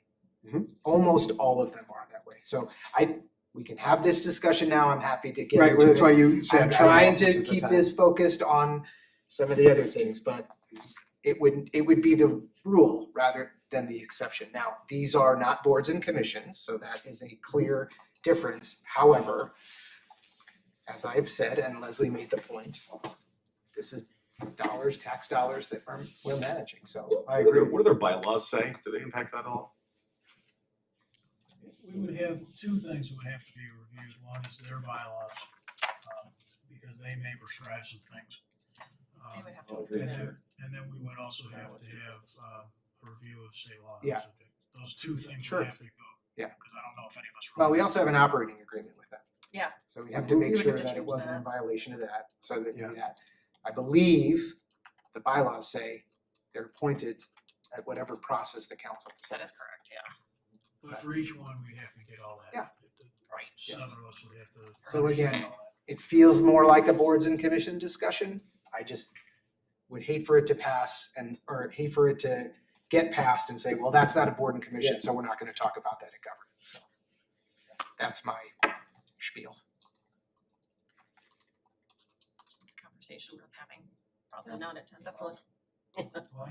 I said, I think it's a conversation worth having, but probably not at 10-12 right 10, now. 12, yeah. Like, let's look into the legalities Okay. of it before Yeah. we make any decisions. It's an example Yes. of losing So- focus and getting emotional. So circulating, I felt that. circulating bylaws and I remember whatever looking at the structural guide- bylaws. whatever structural guidance. I think we got them. We did. I think we got them. She did, but like just kind of looking into like helping us, just helping us understand like what would have to be changed if we did that. You know what I mean? Like, They're because not all the same. they're not all I'm the not same. super smart when it comes to legalities. All right, EDC, downtown management, we're talking about those two things being the same.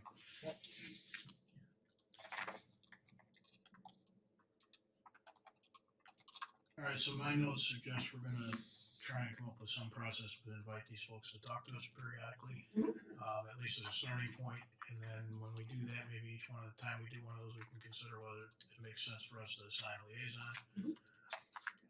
I would suggest that for the other taxing bodies that don't necessarily have coterminous borders with us, that we do it in a little bit more of a peer-to-peer discussion. I think some of the others, we don't necessarily have to have the board come out. I don't think the DuPage County Board's gonna come out and talk to us, but I think that maybe Yeah. some staff representative who can come out and say what's going on. Sure. Although we all get the emails and reports, and Yeah. I read my District 3 one. Can I just suggest we start from the center and work our way out? Sure. School districts. Sure. Sure. Park district. But to your point, I think we can sort of have degrees of familiarity depending on, I mean, the farther we get out, I think it's more just what's going on, highlights. Whereas I think there's lots of I know there's lots of opportunities and have been and will continue to be lots of opportunities to collaborate and cooperate with the Park District, District 99, 58, Sandra District, et cetera. So that to me, I think breeds let's actually sit down at a table, maybe not this one, but a table like this and talk to our peers. For example, I was sitting as just a viewer in a District 99 meeting, and they made the statement that the village will never approve electronic signs. So that was quite That is entertaining. not true. Let me just tell you, that's one of my goals before I leave. I may promise not to be on even topic, change that. people. Oh, man. But I can tell you, that is the Let's feeling over stay there. on This is topic. big. Nope, that was me moving us to the next thing, which is coffee with the council. It was merely a segue. I think it's interesting you two are sitting next to each other. Exactly. It's been separated next time. Yep. All right, we got some crystal clarity on there. Coffee with the council is the next subject on the list.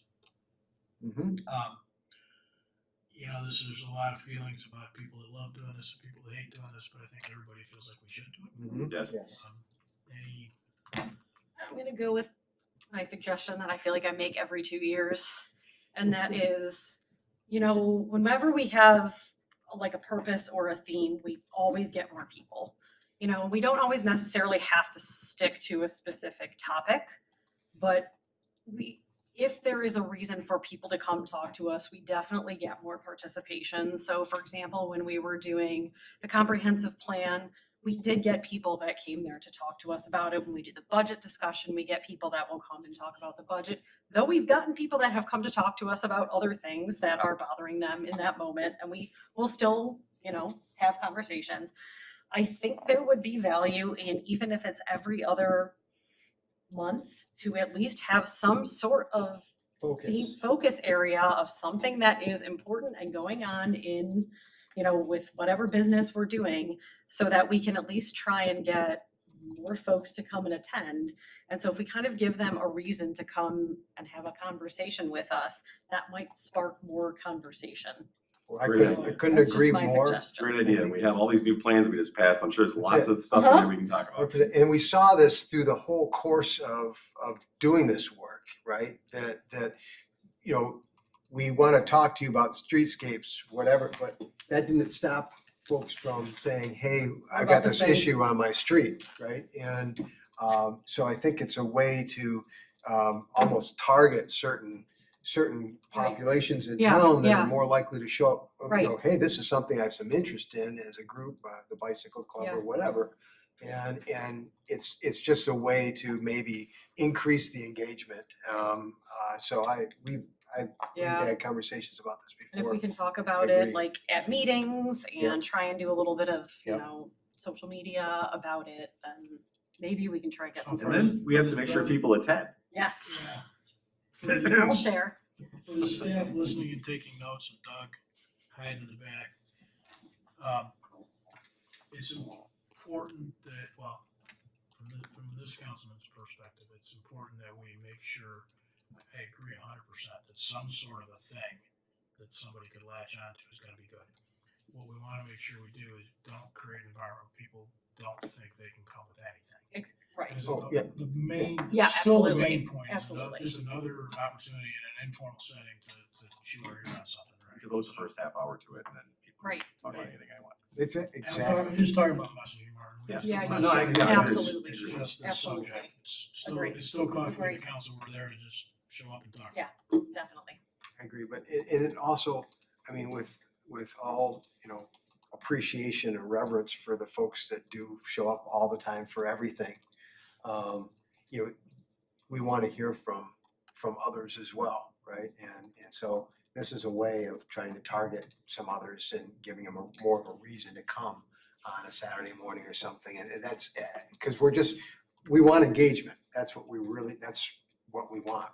And it's something we've struggled with and we worked really hard at in guiding DG, and we learned some great lessons with these pop-ups and, you know, so using those examples and what we learned from that process and just carrying that forward, I think makes a lot of sense. Yeah, I completely agree. I think the idea of specific topics, I guess, and we can work out the execution of it, but I think there's a couple ways that we can do it, right? We can sort of pick what's important to us and what is coming up with us, and those topics may not be as exciting to those residents. I think the budget meeting is fine. We do get more people, but the last two I've been to haven't been attended very well. Or do we think about, and this is obviously just an idea, but do we think about a little more clickbaity? So we're going to talk about electric scooters. Oh, I think it should Okay. be more like that. That's something that has clearly been on people's minds. We've had a meeting to discuss it. Mhm. We're still getting emails around it. Mhm. It just feels like a topic that would generate that type of Mosquito spray. mosquito spray. Honestly, yes, I think we Sure. should be The doing challenge conversations candidly like will be, if we're doing it every other month, it's 6 topics, and how do we pick them? But I think the concept of making them more subject targeted feels like something we should do and try and see how it Right. And I'm works. hearing that Mike and Dave are going to be on vacation every single second Saturday of the month for the rest of the year. January, Council. March. Yeah, right. Might also throw out the idea that these other governmental organizations may have avenues that they use to meet with the public informally as well. And I mean, there's nothing to say that we can't partner with Sure. them at one of their events too. So Sure. make it a double header there and more bang for the buck for the people that are showing up. And who knows, maybe then we end up having some conversations with those other representatives who happen to be there as well. So win, win, win, win.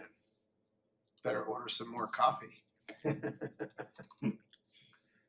I know on these 90-degree days, somebody Yeah, isn't just yeah, hot right, coffee. I'm right. like, well, we've got a limited budget for this, guys. Yeah. We heard that. We got it. What about, this, the one thing that we have bounced around is locations. Does anybody have any particular feelings or opinions on location? Well, I just threw out the notion that maybe we join, another group wherever they're at. Mhm. That could be something. There have been times in the past when we've taken it kind of on the road. That'd be nice, especially in the winter months. I do feel like the market is nice during the summer months. Just remember, it becomes two things. It becomes a facilitation effort Right. that's different for Yes. staff. Yep. And it also becomes it can be at that point, well, or maybe even an inhibitor to attendance. Yeah. You know, we had one, I can't remember where we had it. We had one at a private entity at one point. Might have been a clubhouse in some development or something. And so again, you don't want to set up what was that, and only for Orchard Brook people. Right. Yeah. Be careful about that. Yeah. My preference would be to try to keep it at more public places and. Yeah. We had one at Fairview Village one time. I think we had one there once. Okay, There was just some, Held it at the fire stations. right. So you that, do that to circulate. Yeah, like public buildings like that. Public Works. Yeah. That- I keep it to public buildings. that works. Try and stay in public entities. That would be my preference. The new Mine too. well shed. Oh, sure. Wow, have you seen the Good design? looking well shed. That's Good probably the looking best well well shed. shed I've ever I've seen. seen the existing ones. Yeah. This is a big Yeah, improvement. big improvement. Big improvement. All right, communicating with the public. Just a quick one. I know we post on social media that the meetings, and we post, I think, a link to the agenda. Could we post the topics in the actual post itself rather than just simply a link to the agenda? I feel like I know how to find the topics on an agenda. I feel like maybe the public, it's just an extra step. I'm hearing the marketing. Well, just a little bit like, Yeah, this is what right. we're planning on talking about, Yeah. and We're trying to get the interest, right? interest. Mhm. Any concerns with doing that? It's always about word choice and make sure that we know the technical stuff, right? So this group Yeah. can always tell you that. If we do it, we want to make sure that we actually hit the mark with the Yeah. key word and we didn't unintentionally bias it. Yep, You that's just fair. have the mayor approve that on Friday morning. Yeah. So if we do it, what would be helpful maybe is we would do it on all documents, including the agenda, right? So Yeah, if you're having a hard time understanding it, if we do it, then we'd be Are able you, to. which items are you highlighting? Probably, It's- Readings, Why couldn't you just list the actions, agenda? consent, I mean, are you picking and the whole choosing? agenda. I would think I mostly, don't think the whole agenda is my No. intention, Right, I didn't- but I understand. Like active in first reading. yeah, But yeah, I might I, have concerns because the north, so. But we hear the general point. What if you did active in first reading stuff, right? I mean. Yeah. because the concern of like highlighting two, Right, That's that's it. what I'm worried Like, about. Yeah. Which ones, right?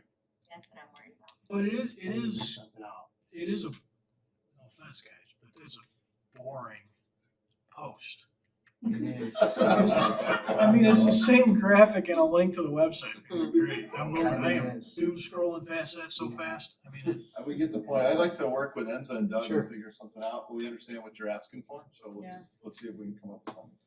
Let me play the devil's advocate here. It's almost like the journalism, like you use the expression clickbait, right? I click on an article because I think it's going to talk about something juicy. So I feel that the watering it down or pointing out some things and not others creates a false sense of what the meeting's going to be about. And then people may come with comments that are related or unrelated.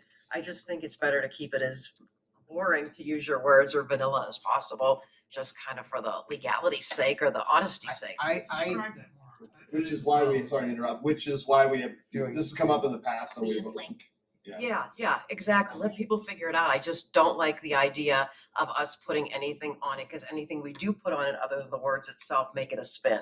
I just think that opens us up to too much ambiguity and problems. Why would we put anything more than, I agree with you, that if There's we nothing- try and interpret something, that's gonna be. Yeah, right, so spin, just, yeah. just post the agenda so people can read it. Oh, I'm interested in, we're gonna talk about Prince Pond today. They know that they're interested in that. We don't have to say, hey, come and watch Well, the that's what Battle I of Prince think- Pond. Well, no, I think that's what we're saying.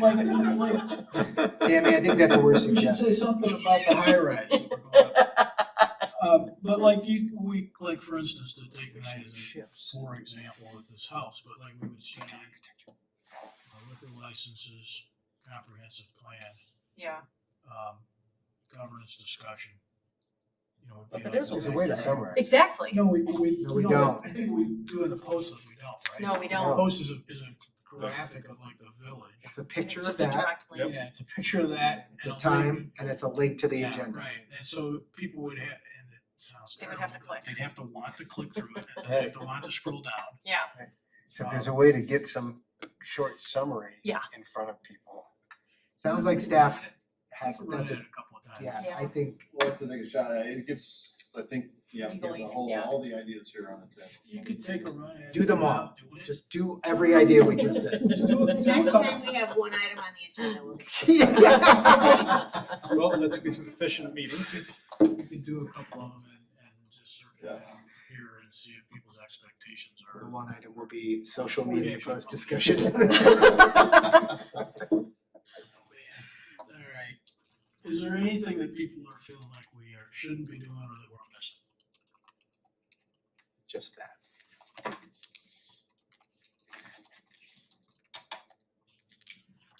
I feel like there should be more TikTok. Instagram. Is it? Oh, yeah. Yeah, it should be. You're talking about communication with the public? Yeah, Instagram. So that list, Sure. that list, is there stuff that we should? So There's here- some, there's something Sure, I else. can't even So believe there's there's something something else Here's that an kids are idea. using other than Instagram now? Yeah, So Instagram. here's an idea, and I think Rob, you and I were talking about this. Something else. Probably the council, because we have some residents. We live in this world where there are people who want to communicate through DMs on X, and then there are people that want to go to the library, check things out in hard copy, and then we have everything in between. So we were talking about, is there a way that somebody could get the equivalent of not going, in other words, could they get information about our agenda and certain notices without having to go online? Believe it or not, there are people who do not want to go online. And that's part of our community, maybe a small part of the community, but it's part of the community. And probably bigger paper than is you think. probably not a solution because then they have to go to the paper, we have to mail it, and there's a cost attendant to that. We already do a newsletter, and if you blow up the newsletter, then it just gets complicated. Why couldn't we take basically the equivalent of the newsletter or basic things that are going on and have an AI agent just translate them into a recording and have it available by phone so that some person who's not comfortable going online can dial a number and they will get, hello, this is Doug from the village, or the AI version of Doug from the village. So the Doug doesn't actually have to do it. I mean, there are tools that will just turn the text into a human sounding voice and it wouldn't have to be, I mean, it would be what, 3-4 minutes. But there are people who want to figure out some other way to get information from us that's not on a computer and they don't want to have to go to the library or come to the village hall. The technology exists to create a very inviting, just short, it almost reminds me, I'm going to date myself when I say this, but do you remember Movie Times, the Tivoli? Yeah. When you would call it up? Movie phone. Movie phone, thank Yeah, you. movie phone. Movie phone. Why don't you just tell me the name of the movie you want to see? Exactly. Where you just get this short little, okay, great, thank you. And it can be updated really easily and in a very automatic way. And it would be, and it's not going to somebody's house or providing them what they ask for at Coffee with the Council, but it's a non-high-tech way to get information to people in a different way. And I don't think it would, I mean, I say this, no one's actually looked into it, but I don't think it would be a big lift. I mean, I'll just say, I love the idea. I think part of our discussion in PAI will be looking at ways we can use AI in other ways to help the village. This sounds like a great first idea in terms of super easy. I'm well aware of the technology and how easy it is to use and how stunningly good it is. So that, if we're gonna focus on one area and that's communication, I am all for that. We could extend it the opposite way for people who have questions, who do want to go online and using AI bots to respond to that. Yes, So that's a bigger, much, I think, broader discussion. And there's also an accessibility issue involved, because I'm thinking of our former colleague who had vision challenges and could call up and hear it. Now, I know that doesn't work for everybody, but at least it addresses something different that's not completely visual. Yeah, it's a simple avenue that. Super simple. Our older residents like to use the phone. They do. Exactly.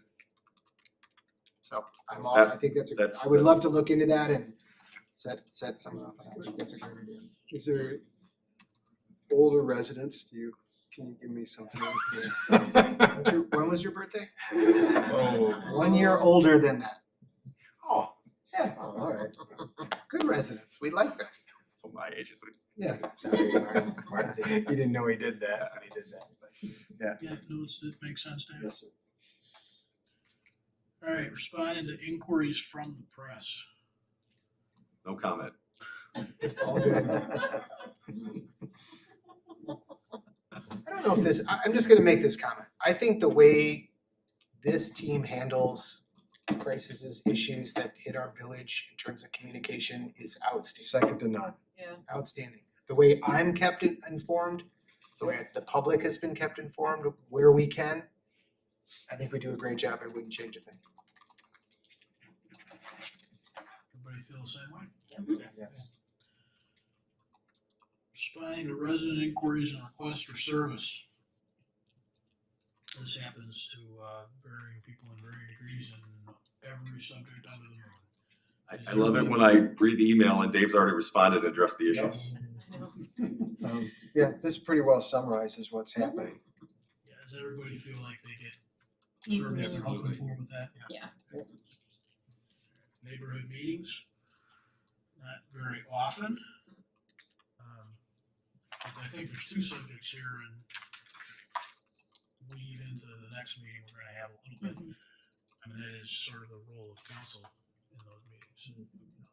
Yeah. Are we expecting to go? Are we expecting to not go? Are we expecting to say something, not say something? If you go, it's pretty likely somebody's gonna want you to weigh in on stuff. Thoughts, comments?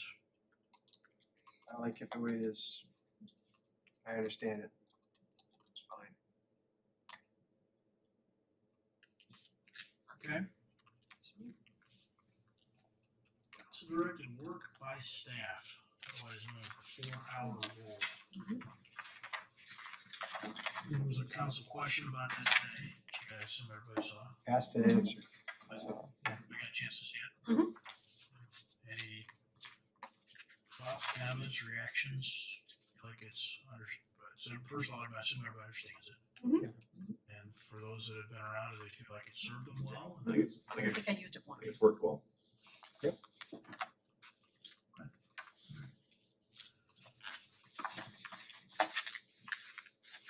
think that's it. How about Council Rules? Mike brought up the one question, I think probably everybody actually needs to make sure we have the right one. Yep. It's probably worth going through at some point. Yeah. So just make sure you spin through that. If there is something, we will have another one of these meetings, bring it up. Okay? Yep. Good? Yeah, I just had a couple of additional topics, but for the sake of the meeting, if maybe I can list them. Yeah. And then maybe we can add them to the next discussion. Would that be appropriate? Probably makes a lot of sense. Okay. Okay, Yeah. so there are a few things I would like to discuss as it pertains to governance. The first one, we kind of talked about the meeting, and I probably should have brought this up then, but it didn't, is this concept of reopening topics. So there were a couple of instances recently where I felt like I was charged with reopening a topic that was already done. And then I noticed that someone else in the council reopened a topic, and I just think that's worth a discussion. I'd like to get some more clarity about that feedback and what that means in terms of not only from a code standpoint, but just from how we interact. So tied maybe a little to council member reports, but there's been a couple things where I felt like I was using my time correctly, and I was maybe told that that wasn't the right thing to do. So I would like to discuss that. Another thing I would like to, this one's a little trickier to explain in a short amount of time, but I'm just going to throw the title of it out there that I have. Just, it's a means by which the council can be educated on unique processes that don't happen on a regular basis, that are not based in policy, not based in code per se, not based in state law directly, where they are things that we have done in the past that were precedent, things that we kind of carried, and that's kind of the way we've been doing things. How can the council have a clear understanding at the start of those processes rather than during them? So I struggled with the ad hoc committee formation, how that came about, what the policy and the rules around that. Staff did a great job of explaining what amounted to me was some patchwork on how we looked at it. Why the mayor gets to appoint them is through this sort of state law catch. Well, I don't want to get through all the details because I might have forgotten a few things, but it seemed to be a few things, not least of which was sort of, this is how we've done it. This is how historically we've done it, and we've relied on precedent. And I think that, and those may be perfectly legitimate ways to go about it. I think for my sake, it would be good to understand when it's not like as clear in the code why we are doing things a certain way. Would another example be, pick on YouTube, but trying to help them ahead of time with how we manage performance reviews? Is that a similar kind of an example? I mean, I had performance reviews as another topic here, but yes, it's great segue. Way to get the meeting moving along. So that's this idea of just sort of like, I don't know, I had in my head like a description of maybe how we got to this process in some, just on the things that aren't sort of routine or aren't obvious, or really where I want this to, is also to make sure we're looking, if there are things that were precedent in 2003 and 2004, like I think it's an opportunity for us to go, okay, do we still feel this is the best way to do it? So it's hard to get to that stuff just through council questions and Monday meetings in terms of like having to think of all the things to ask to explain that. So that's just one thing. The other thing was, we'll talk about the performance reviews. I feel like there is a very important discussion we need to have around that. We typically do those in executive session. Our performance reviews of the village manager and the village attorney. My understanding of the process was it was a collective review. I'll just say there were some differences of understanding of how that should go down, and I would just like to have a open conversation about what the expectation of that review is, what the expectation of the outcome of that review is, and each of our commissioners. Let me just be clear. This is not about the performance of the village manager or our attorney, who do amazing jobs. This is about our process in conducting their annual review. So I think I would like to have that discussion if we could. And then lastly, it's just this idea of no fly zone. So the board and commissions policy that we have is that we don't appoint during the time between petitions, I think, are filed, and maybe the ballot is there, and then also through election. There has been, during my time here, some mutterings about sort of trying to keep controversial topics off during that time. That doesn't appear to be a policy or an approach. I think it's worth a discussion on whether or not the boards and commissions thing is still valid. That's been around for a long time. And maybe that's part of the boards and commission conversation. But I also just maybe want to have a discussion if no fly should be applied anywhere else. I'd love to revisit that. We have sort of this some statutory stuff, annexation stuff we can't do, but that's statutory. If there's anything we want to think about as a council. And not to talk about it now, Yeah. but candidly, that was a reflection of the council at the time. Okay, I- perfect. Frankly, it's Yeah. one of those things I was gonna fight, like, okay, Okay. but I agree with you. So maybe for next time. Mhm. Great. That's great. Does anybody else have anything similarly that they wanna, so just throw a topic out there that we'll tee up for next time?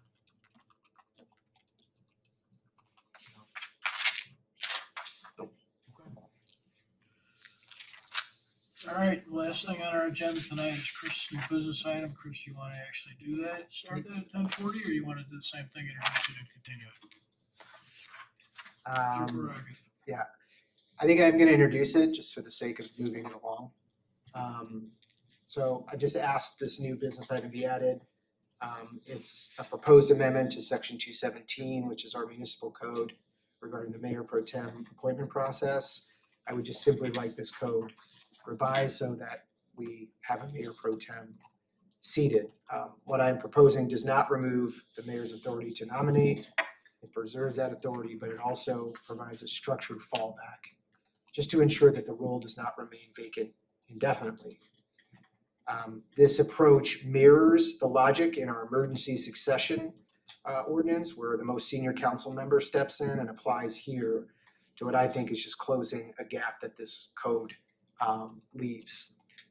Specifically, I'd like us to consider directing staff to draft revisions to the code 2.17 that reflect this kind of thinking. A nomination of the mayor, followed by a 21-day window for a second nomination if the first is rejected. And if that fails, then the appointment goes based on tenure and service history. This would, in my opinion, create a clear and fair and apolitical process that ensures continuity without inviting gridlock. Many communities use this or a variation of this when appointing their mayor pro tem. And as I said, it aligns with our emergency succession plan. I've spoken to many of you about this. My take here is that there is an interest to having this discussion. I hope we can agree on that and moving it forward tonight. And I would just make the motion to instruct staff to draft language that revises Municipal Code 2.17, excuse me, to reflect the changes I'm proposing. Second that. Any additional conversation, questions?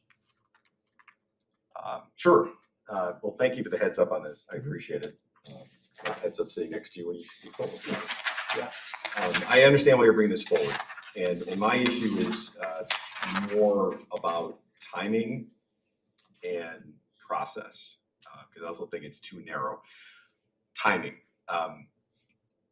We've had great conversations on it. And this has been a very positive governance meeting. I've seen some in the past that weren't so positive because they were particular. This one was pretty positive, I think it's all.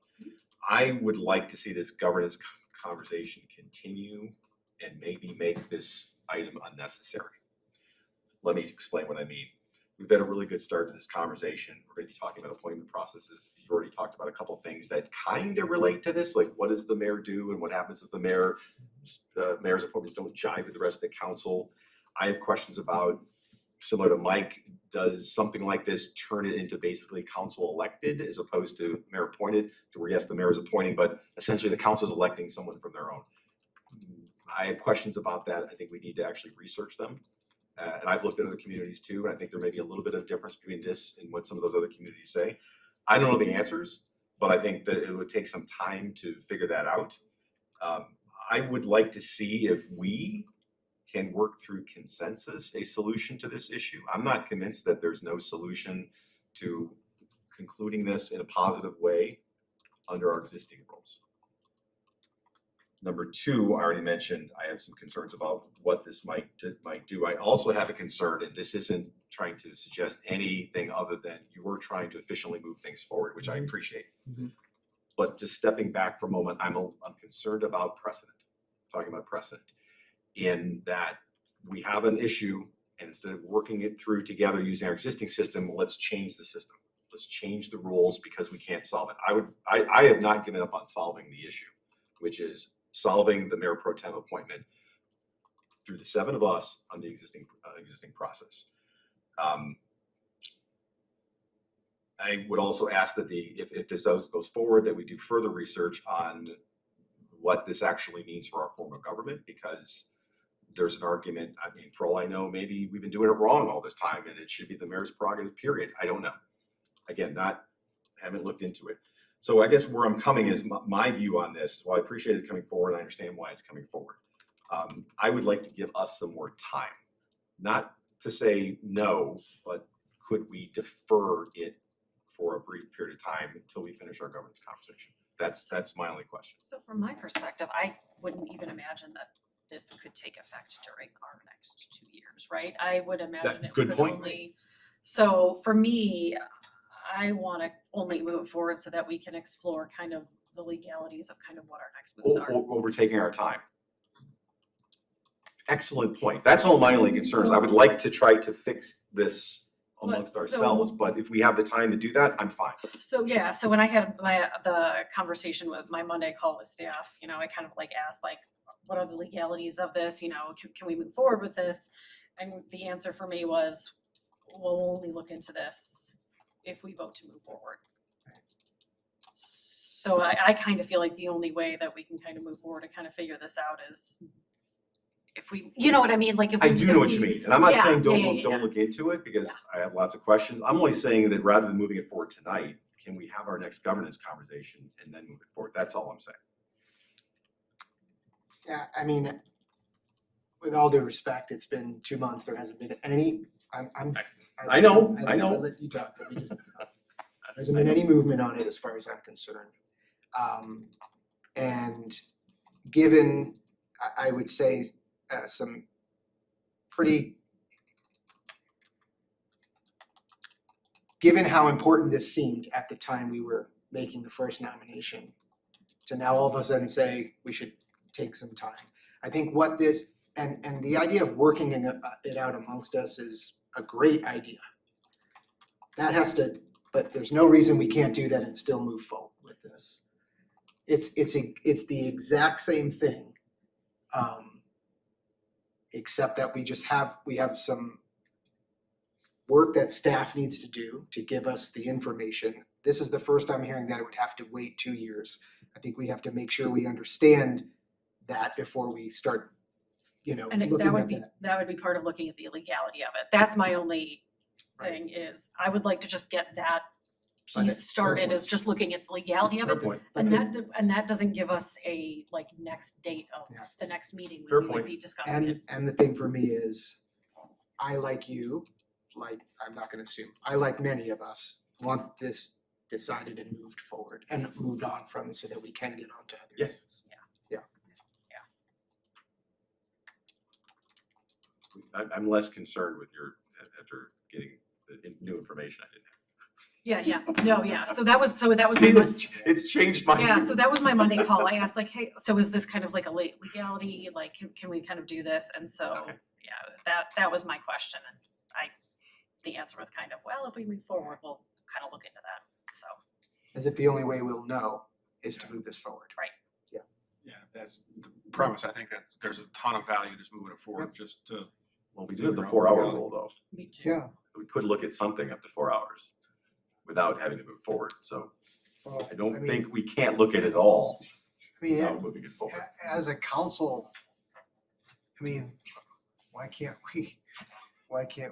we need this in place to direct staff to spend time looking into this? I don't understand why we can't, the 7 of us say that's what we want them to do and tell them to do it.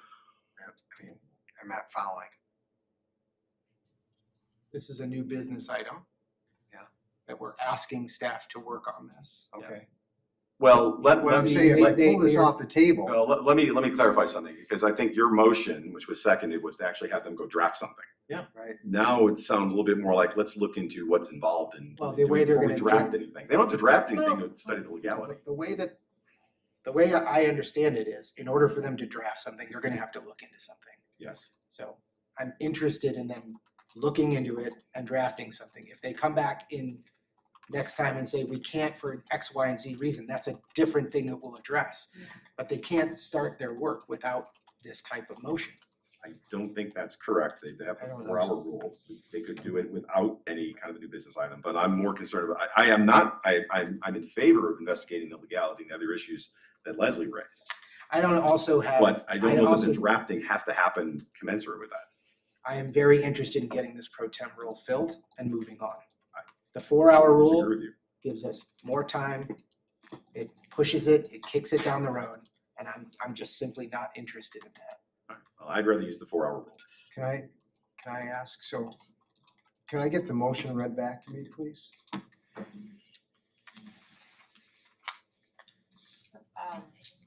This is what I have. A motion to direct staff to draft the amendment to 2.17. And then as described by Commissioner Gilmore. To reflect the Yeah. changing I've proposed, Yeah. to changes I've reflect the- proposed, yeah, yes, to reflect the which are, change in the which new is in the business. report. So, I'm all in favor of, what was in the synopsis here. I would like to discuss amending section 2.17, the portion of our code that establishes the process by which Mayor Pro Tem is appointed. And I think that's kind of what Martin was getting to, is that, and quite honestly, I was hoping we were gonna have this discussion, with or without the new business item, that this would organically come out of our governance discussions that we're now having. So I'm just a little concerned that I'm being put into a place of, I'm voting in the affirmative to have them draft this change without the benefit of first having a discussion about amending this section of the code and understanding all the ins and outs of it and taking advantage of that 4-hour rule. That discussion would occur during the first reading. And I would assume staff would draft it and give us information that would pertain to whether or not this can be done, or what requirements, or whatever the. We generally have a high degree of deference to new business requests as a general principle, the way we've operated. Correct. For those that asked, they would have heard over the last 2 months, and some of you did ask. Then my hope was to have a conversation during our governance meetings about what is a mayor pro tem, why do we have one, do we need one, what does the state law say? Let's talk about that and fully understand it before we make any decisions about actions to take. We haven't got to that part of our governance meeting yet, so we can certainly do this. And I think collectively as an organization, if you look back over time, we have, as I said, a high degree of deference to the business items. I think that when somebody brings them up, they should be heard. I also think this would be a mistake, and it's very much a horse before the cart without a bunch of information, because it does prescribe a specific resolution. It does not work in any kind of collective way to get a resolution other than the collective would vote on it. That to me seems like a mistake. It's not a fair characterization to suggest that a lot of communities do this. A lot of communities do a variety of things. Which is what I said. And so That's what I said in there. this is, that would be something I would assume we would all want to know.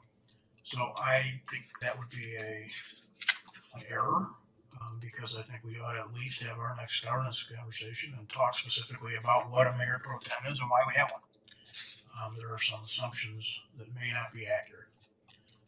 But that said, since we're trying to facilitate meetings, we historically try and allow subjects to be brought and go forward with discussion and debating and studying them.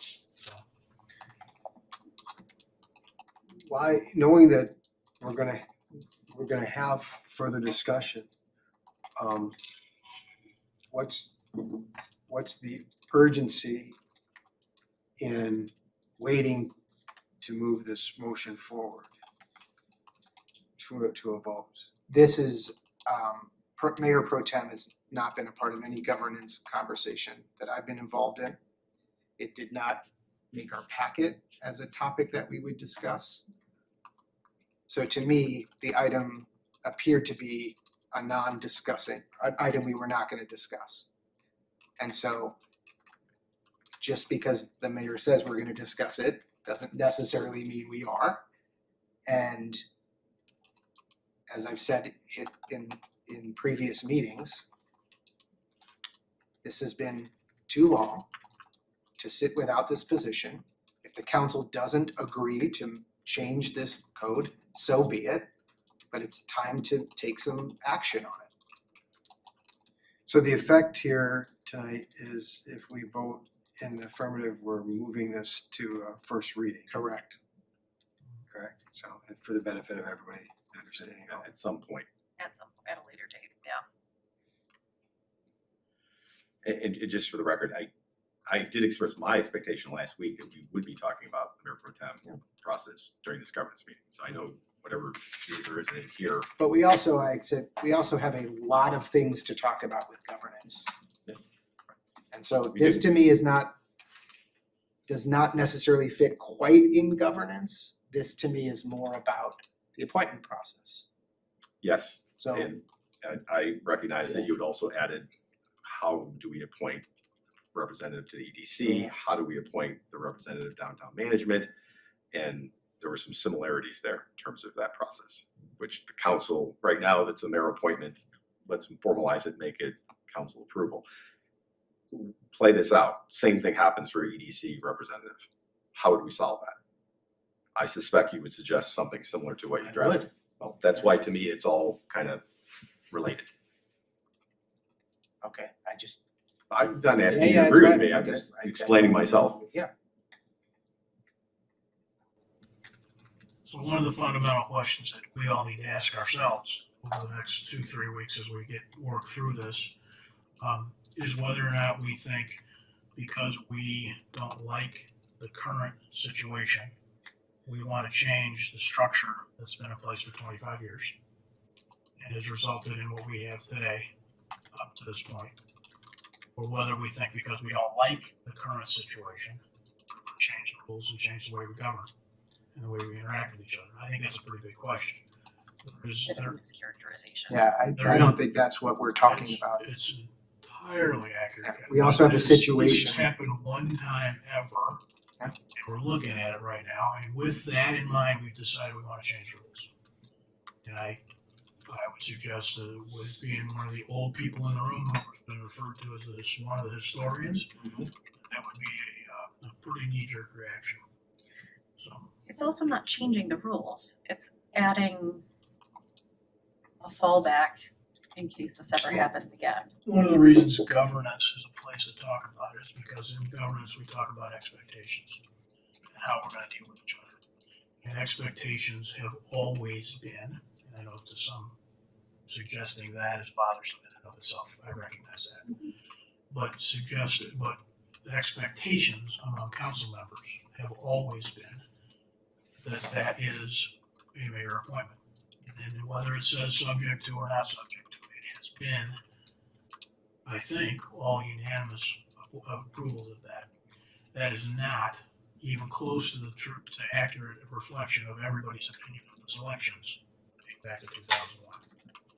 I had lots of council members that didn't like the choice for a variety of reasons. But there has been a governance component, which is that the council believed that was a mayoral appointment. So we are now Then changing that expectation. I guess the question would be, then why have the council approval part of It'd be piece a really of it? good question to ask for some history on and understanding of and comparison of. For me, that's Before exactly, we decide to change the rules, that's a great question. that's exactly But where I I'm at. actually, Anybody said no, who no, knows the but I answer? don't, but I think my point is, I'm not really sure I care. Well, that's a different question. No, You said that's not a why. question, it's a statement. What I'm saying is, if that's the way, once again, we're talking about how things have always been done. Or are we talking about following the letter of the code? Because one could argue, and I would argue this, that you have not fulfilled your duty based on the code. So we're at a standstill here where no action is being taken. And so when you have something in a code that has what I would consider a gap or even perhaps a loophole because you've expressed publicly that you made your appointment, well, then we're sitting in a situation where the code, the intent of the code, which is to have a mayor pro tem, for all the important reasons that you mentioned on the night when you put your candidate forward, is sitting vacant. So we can sit here and have months of discussion about what they thought 25 years ago about how a mayor pro tem, what that should be. Well, I would suggest it's important because we're unique. Our current structure. That just says one little thing with me, candidly. This idea that we're unique I and can't help that we you're not have to interested in stop history. and look at all of this stuff. It has nothing to do with history. It has nothing to do with history. Why are we unique? You are the one who said we're unique. I'm not the one who said we're unique. I'm just saying it's getting a little tired every time you don't, every time, sorry, I don't want to make this about you. Every time, well, it certainly is. I'm trying to keep it. It is, Chris. Yes, you haven't appointed a mayor pro tem, so it is about you. What I'm trying to say is You have chosen to not. I was one who chose that. I was one. We can rehash that Band-Aid conversation, but let's not do it. There's lots of Band-Aids, but I'm Let's not. not do it at 11 o'clock. The point that I'm trying to make is we are in fact unique. And understanding that would seem to make sense before you change your rules. It's been in place 25 years. And I would argue we're not that unique. There are lots of communities that do it this way. We're not that unique. And to use, the way we do it right now. I'll find out and I will send you an email that everyone can FOIA and we'll tell you exactly how many communities there are that do that. That do it the way we do it right now. Yes. Good. Well, I'd like to know that. That Okay. seems like a reasonable thing to know. I'm surprised you don't know. I'm a little surprised you don't know. Well, you said we're unique. How do you know we're unique? Because you haven't looked at other communities? In touching base with colleagues in the area, I believe we are unique. That's, I haven't. And I would haven't pulled all suggest the that this, ordinances for everybody to review, Chris. well, I'm happy to do that. What I'm suggesting is this idea of being unique hasn't always worked in our favor. It hasn't always worked in our favor.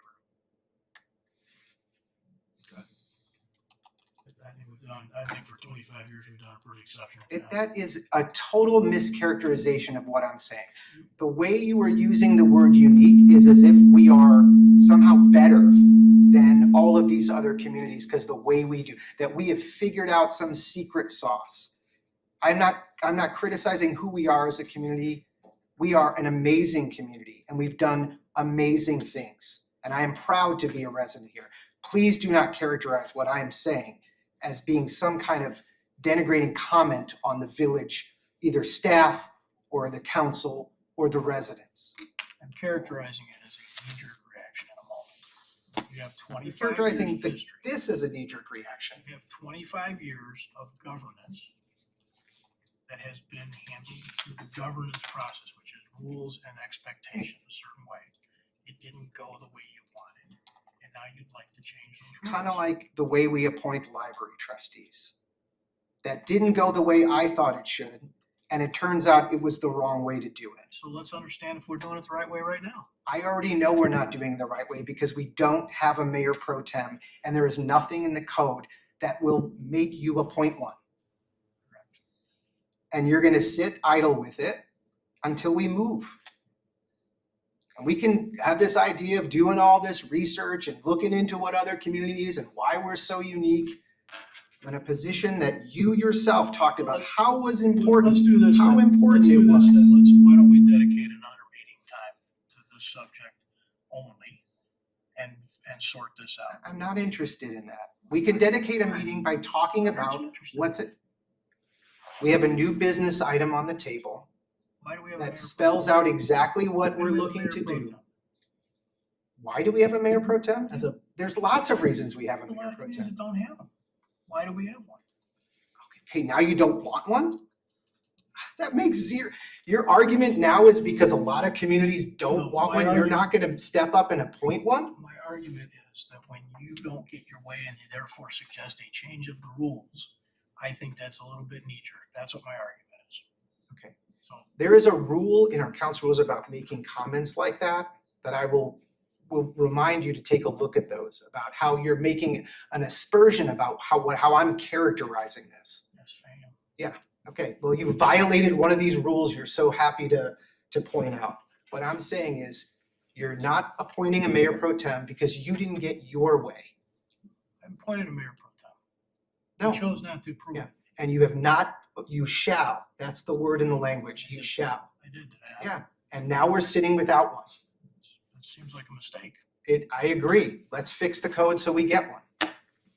All right. That's probably enough of the Bob Chris show for tonight. Does anybody have anything else they want to add? Please no. I think we need a vote. We will need Yeah, I a was gonna vote, say, we will need excuse a me. roll call on the motion then. There is a motion on the table, which is to direct staff per the circulated draft, I guess is the right way to put it. So Rosa, would you please call the roll on that motion then? Commissioner Gilmartin, Aye. Commissioner Sadowski Fugit, Aye. Commissioner Rowe, Aye. Commissioner Sarver, Aye. Commissioner Davenport, Aye. Commissioner Tully. Aye. Mayor Barnett. Aye, that motion passes unanimously. Anything else for the evening?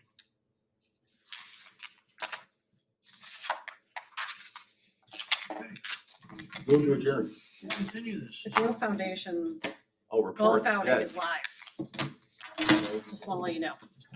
It's live. So you can register now. Register. I have no report. September 6th. No Anybody report, got nothing? no report, no report. Nothing? Grove Foundation, go online September right now, 6th. you can register for the Grove Foundation. Motion is pending, we need a second. Second. All in favor? Aye. That's you, sorry. See how it is. We're adjourned. Try to be efficient.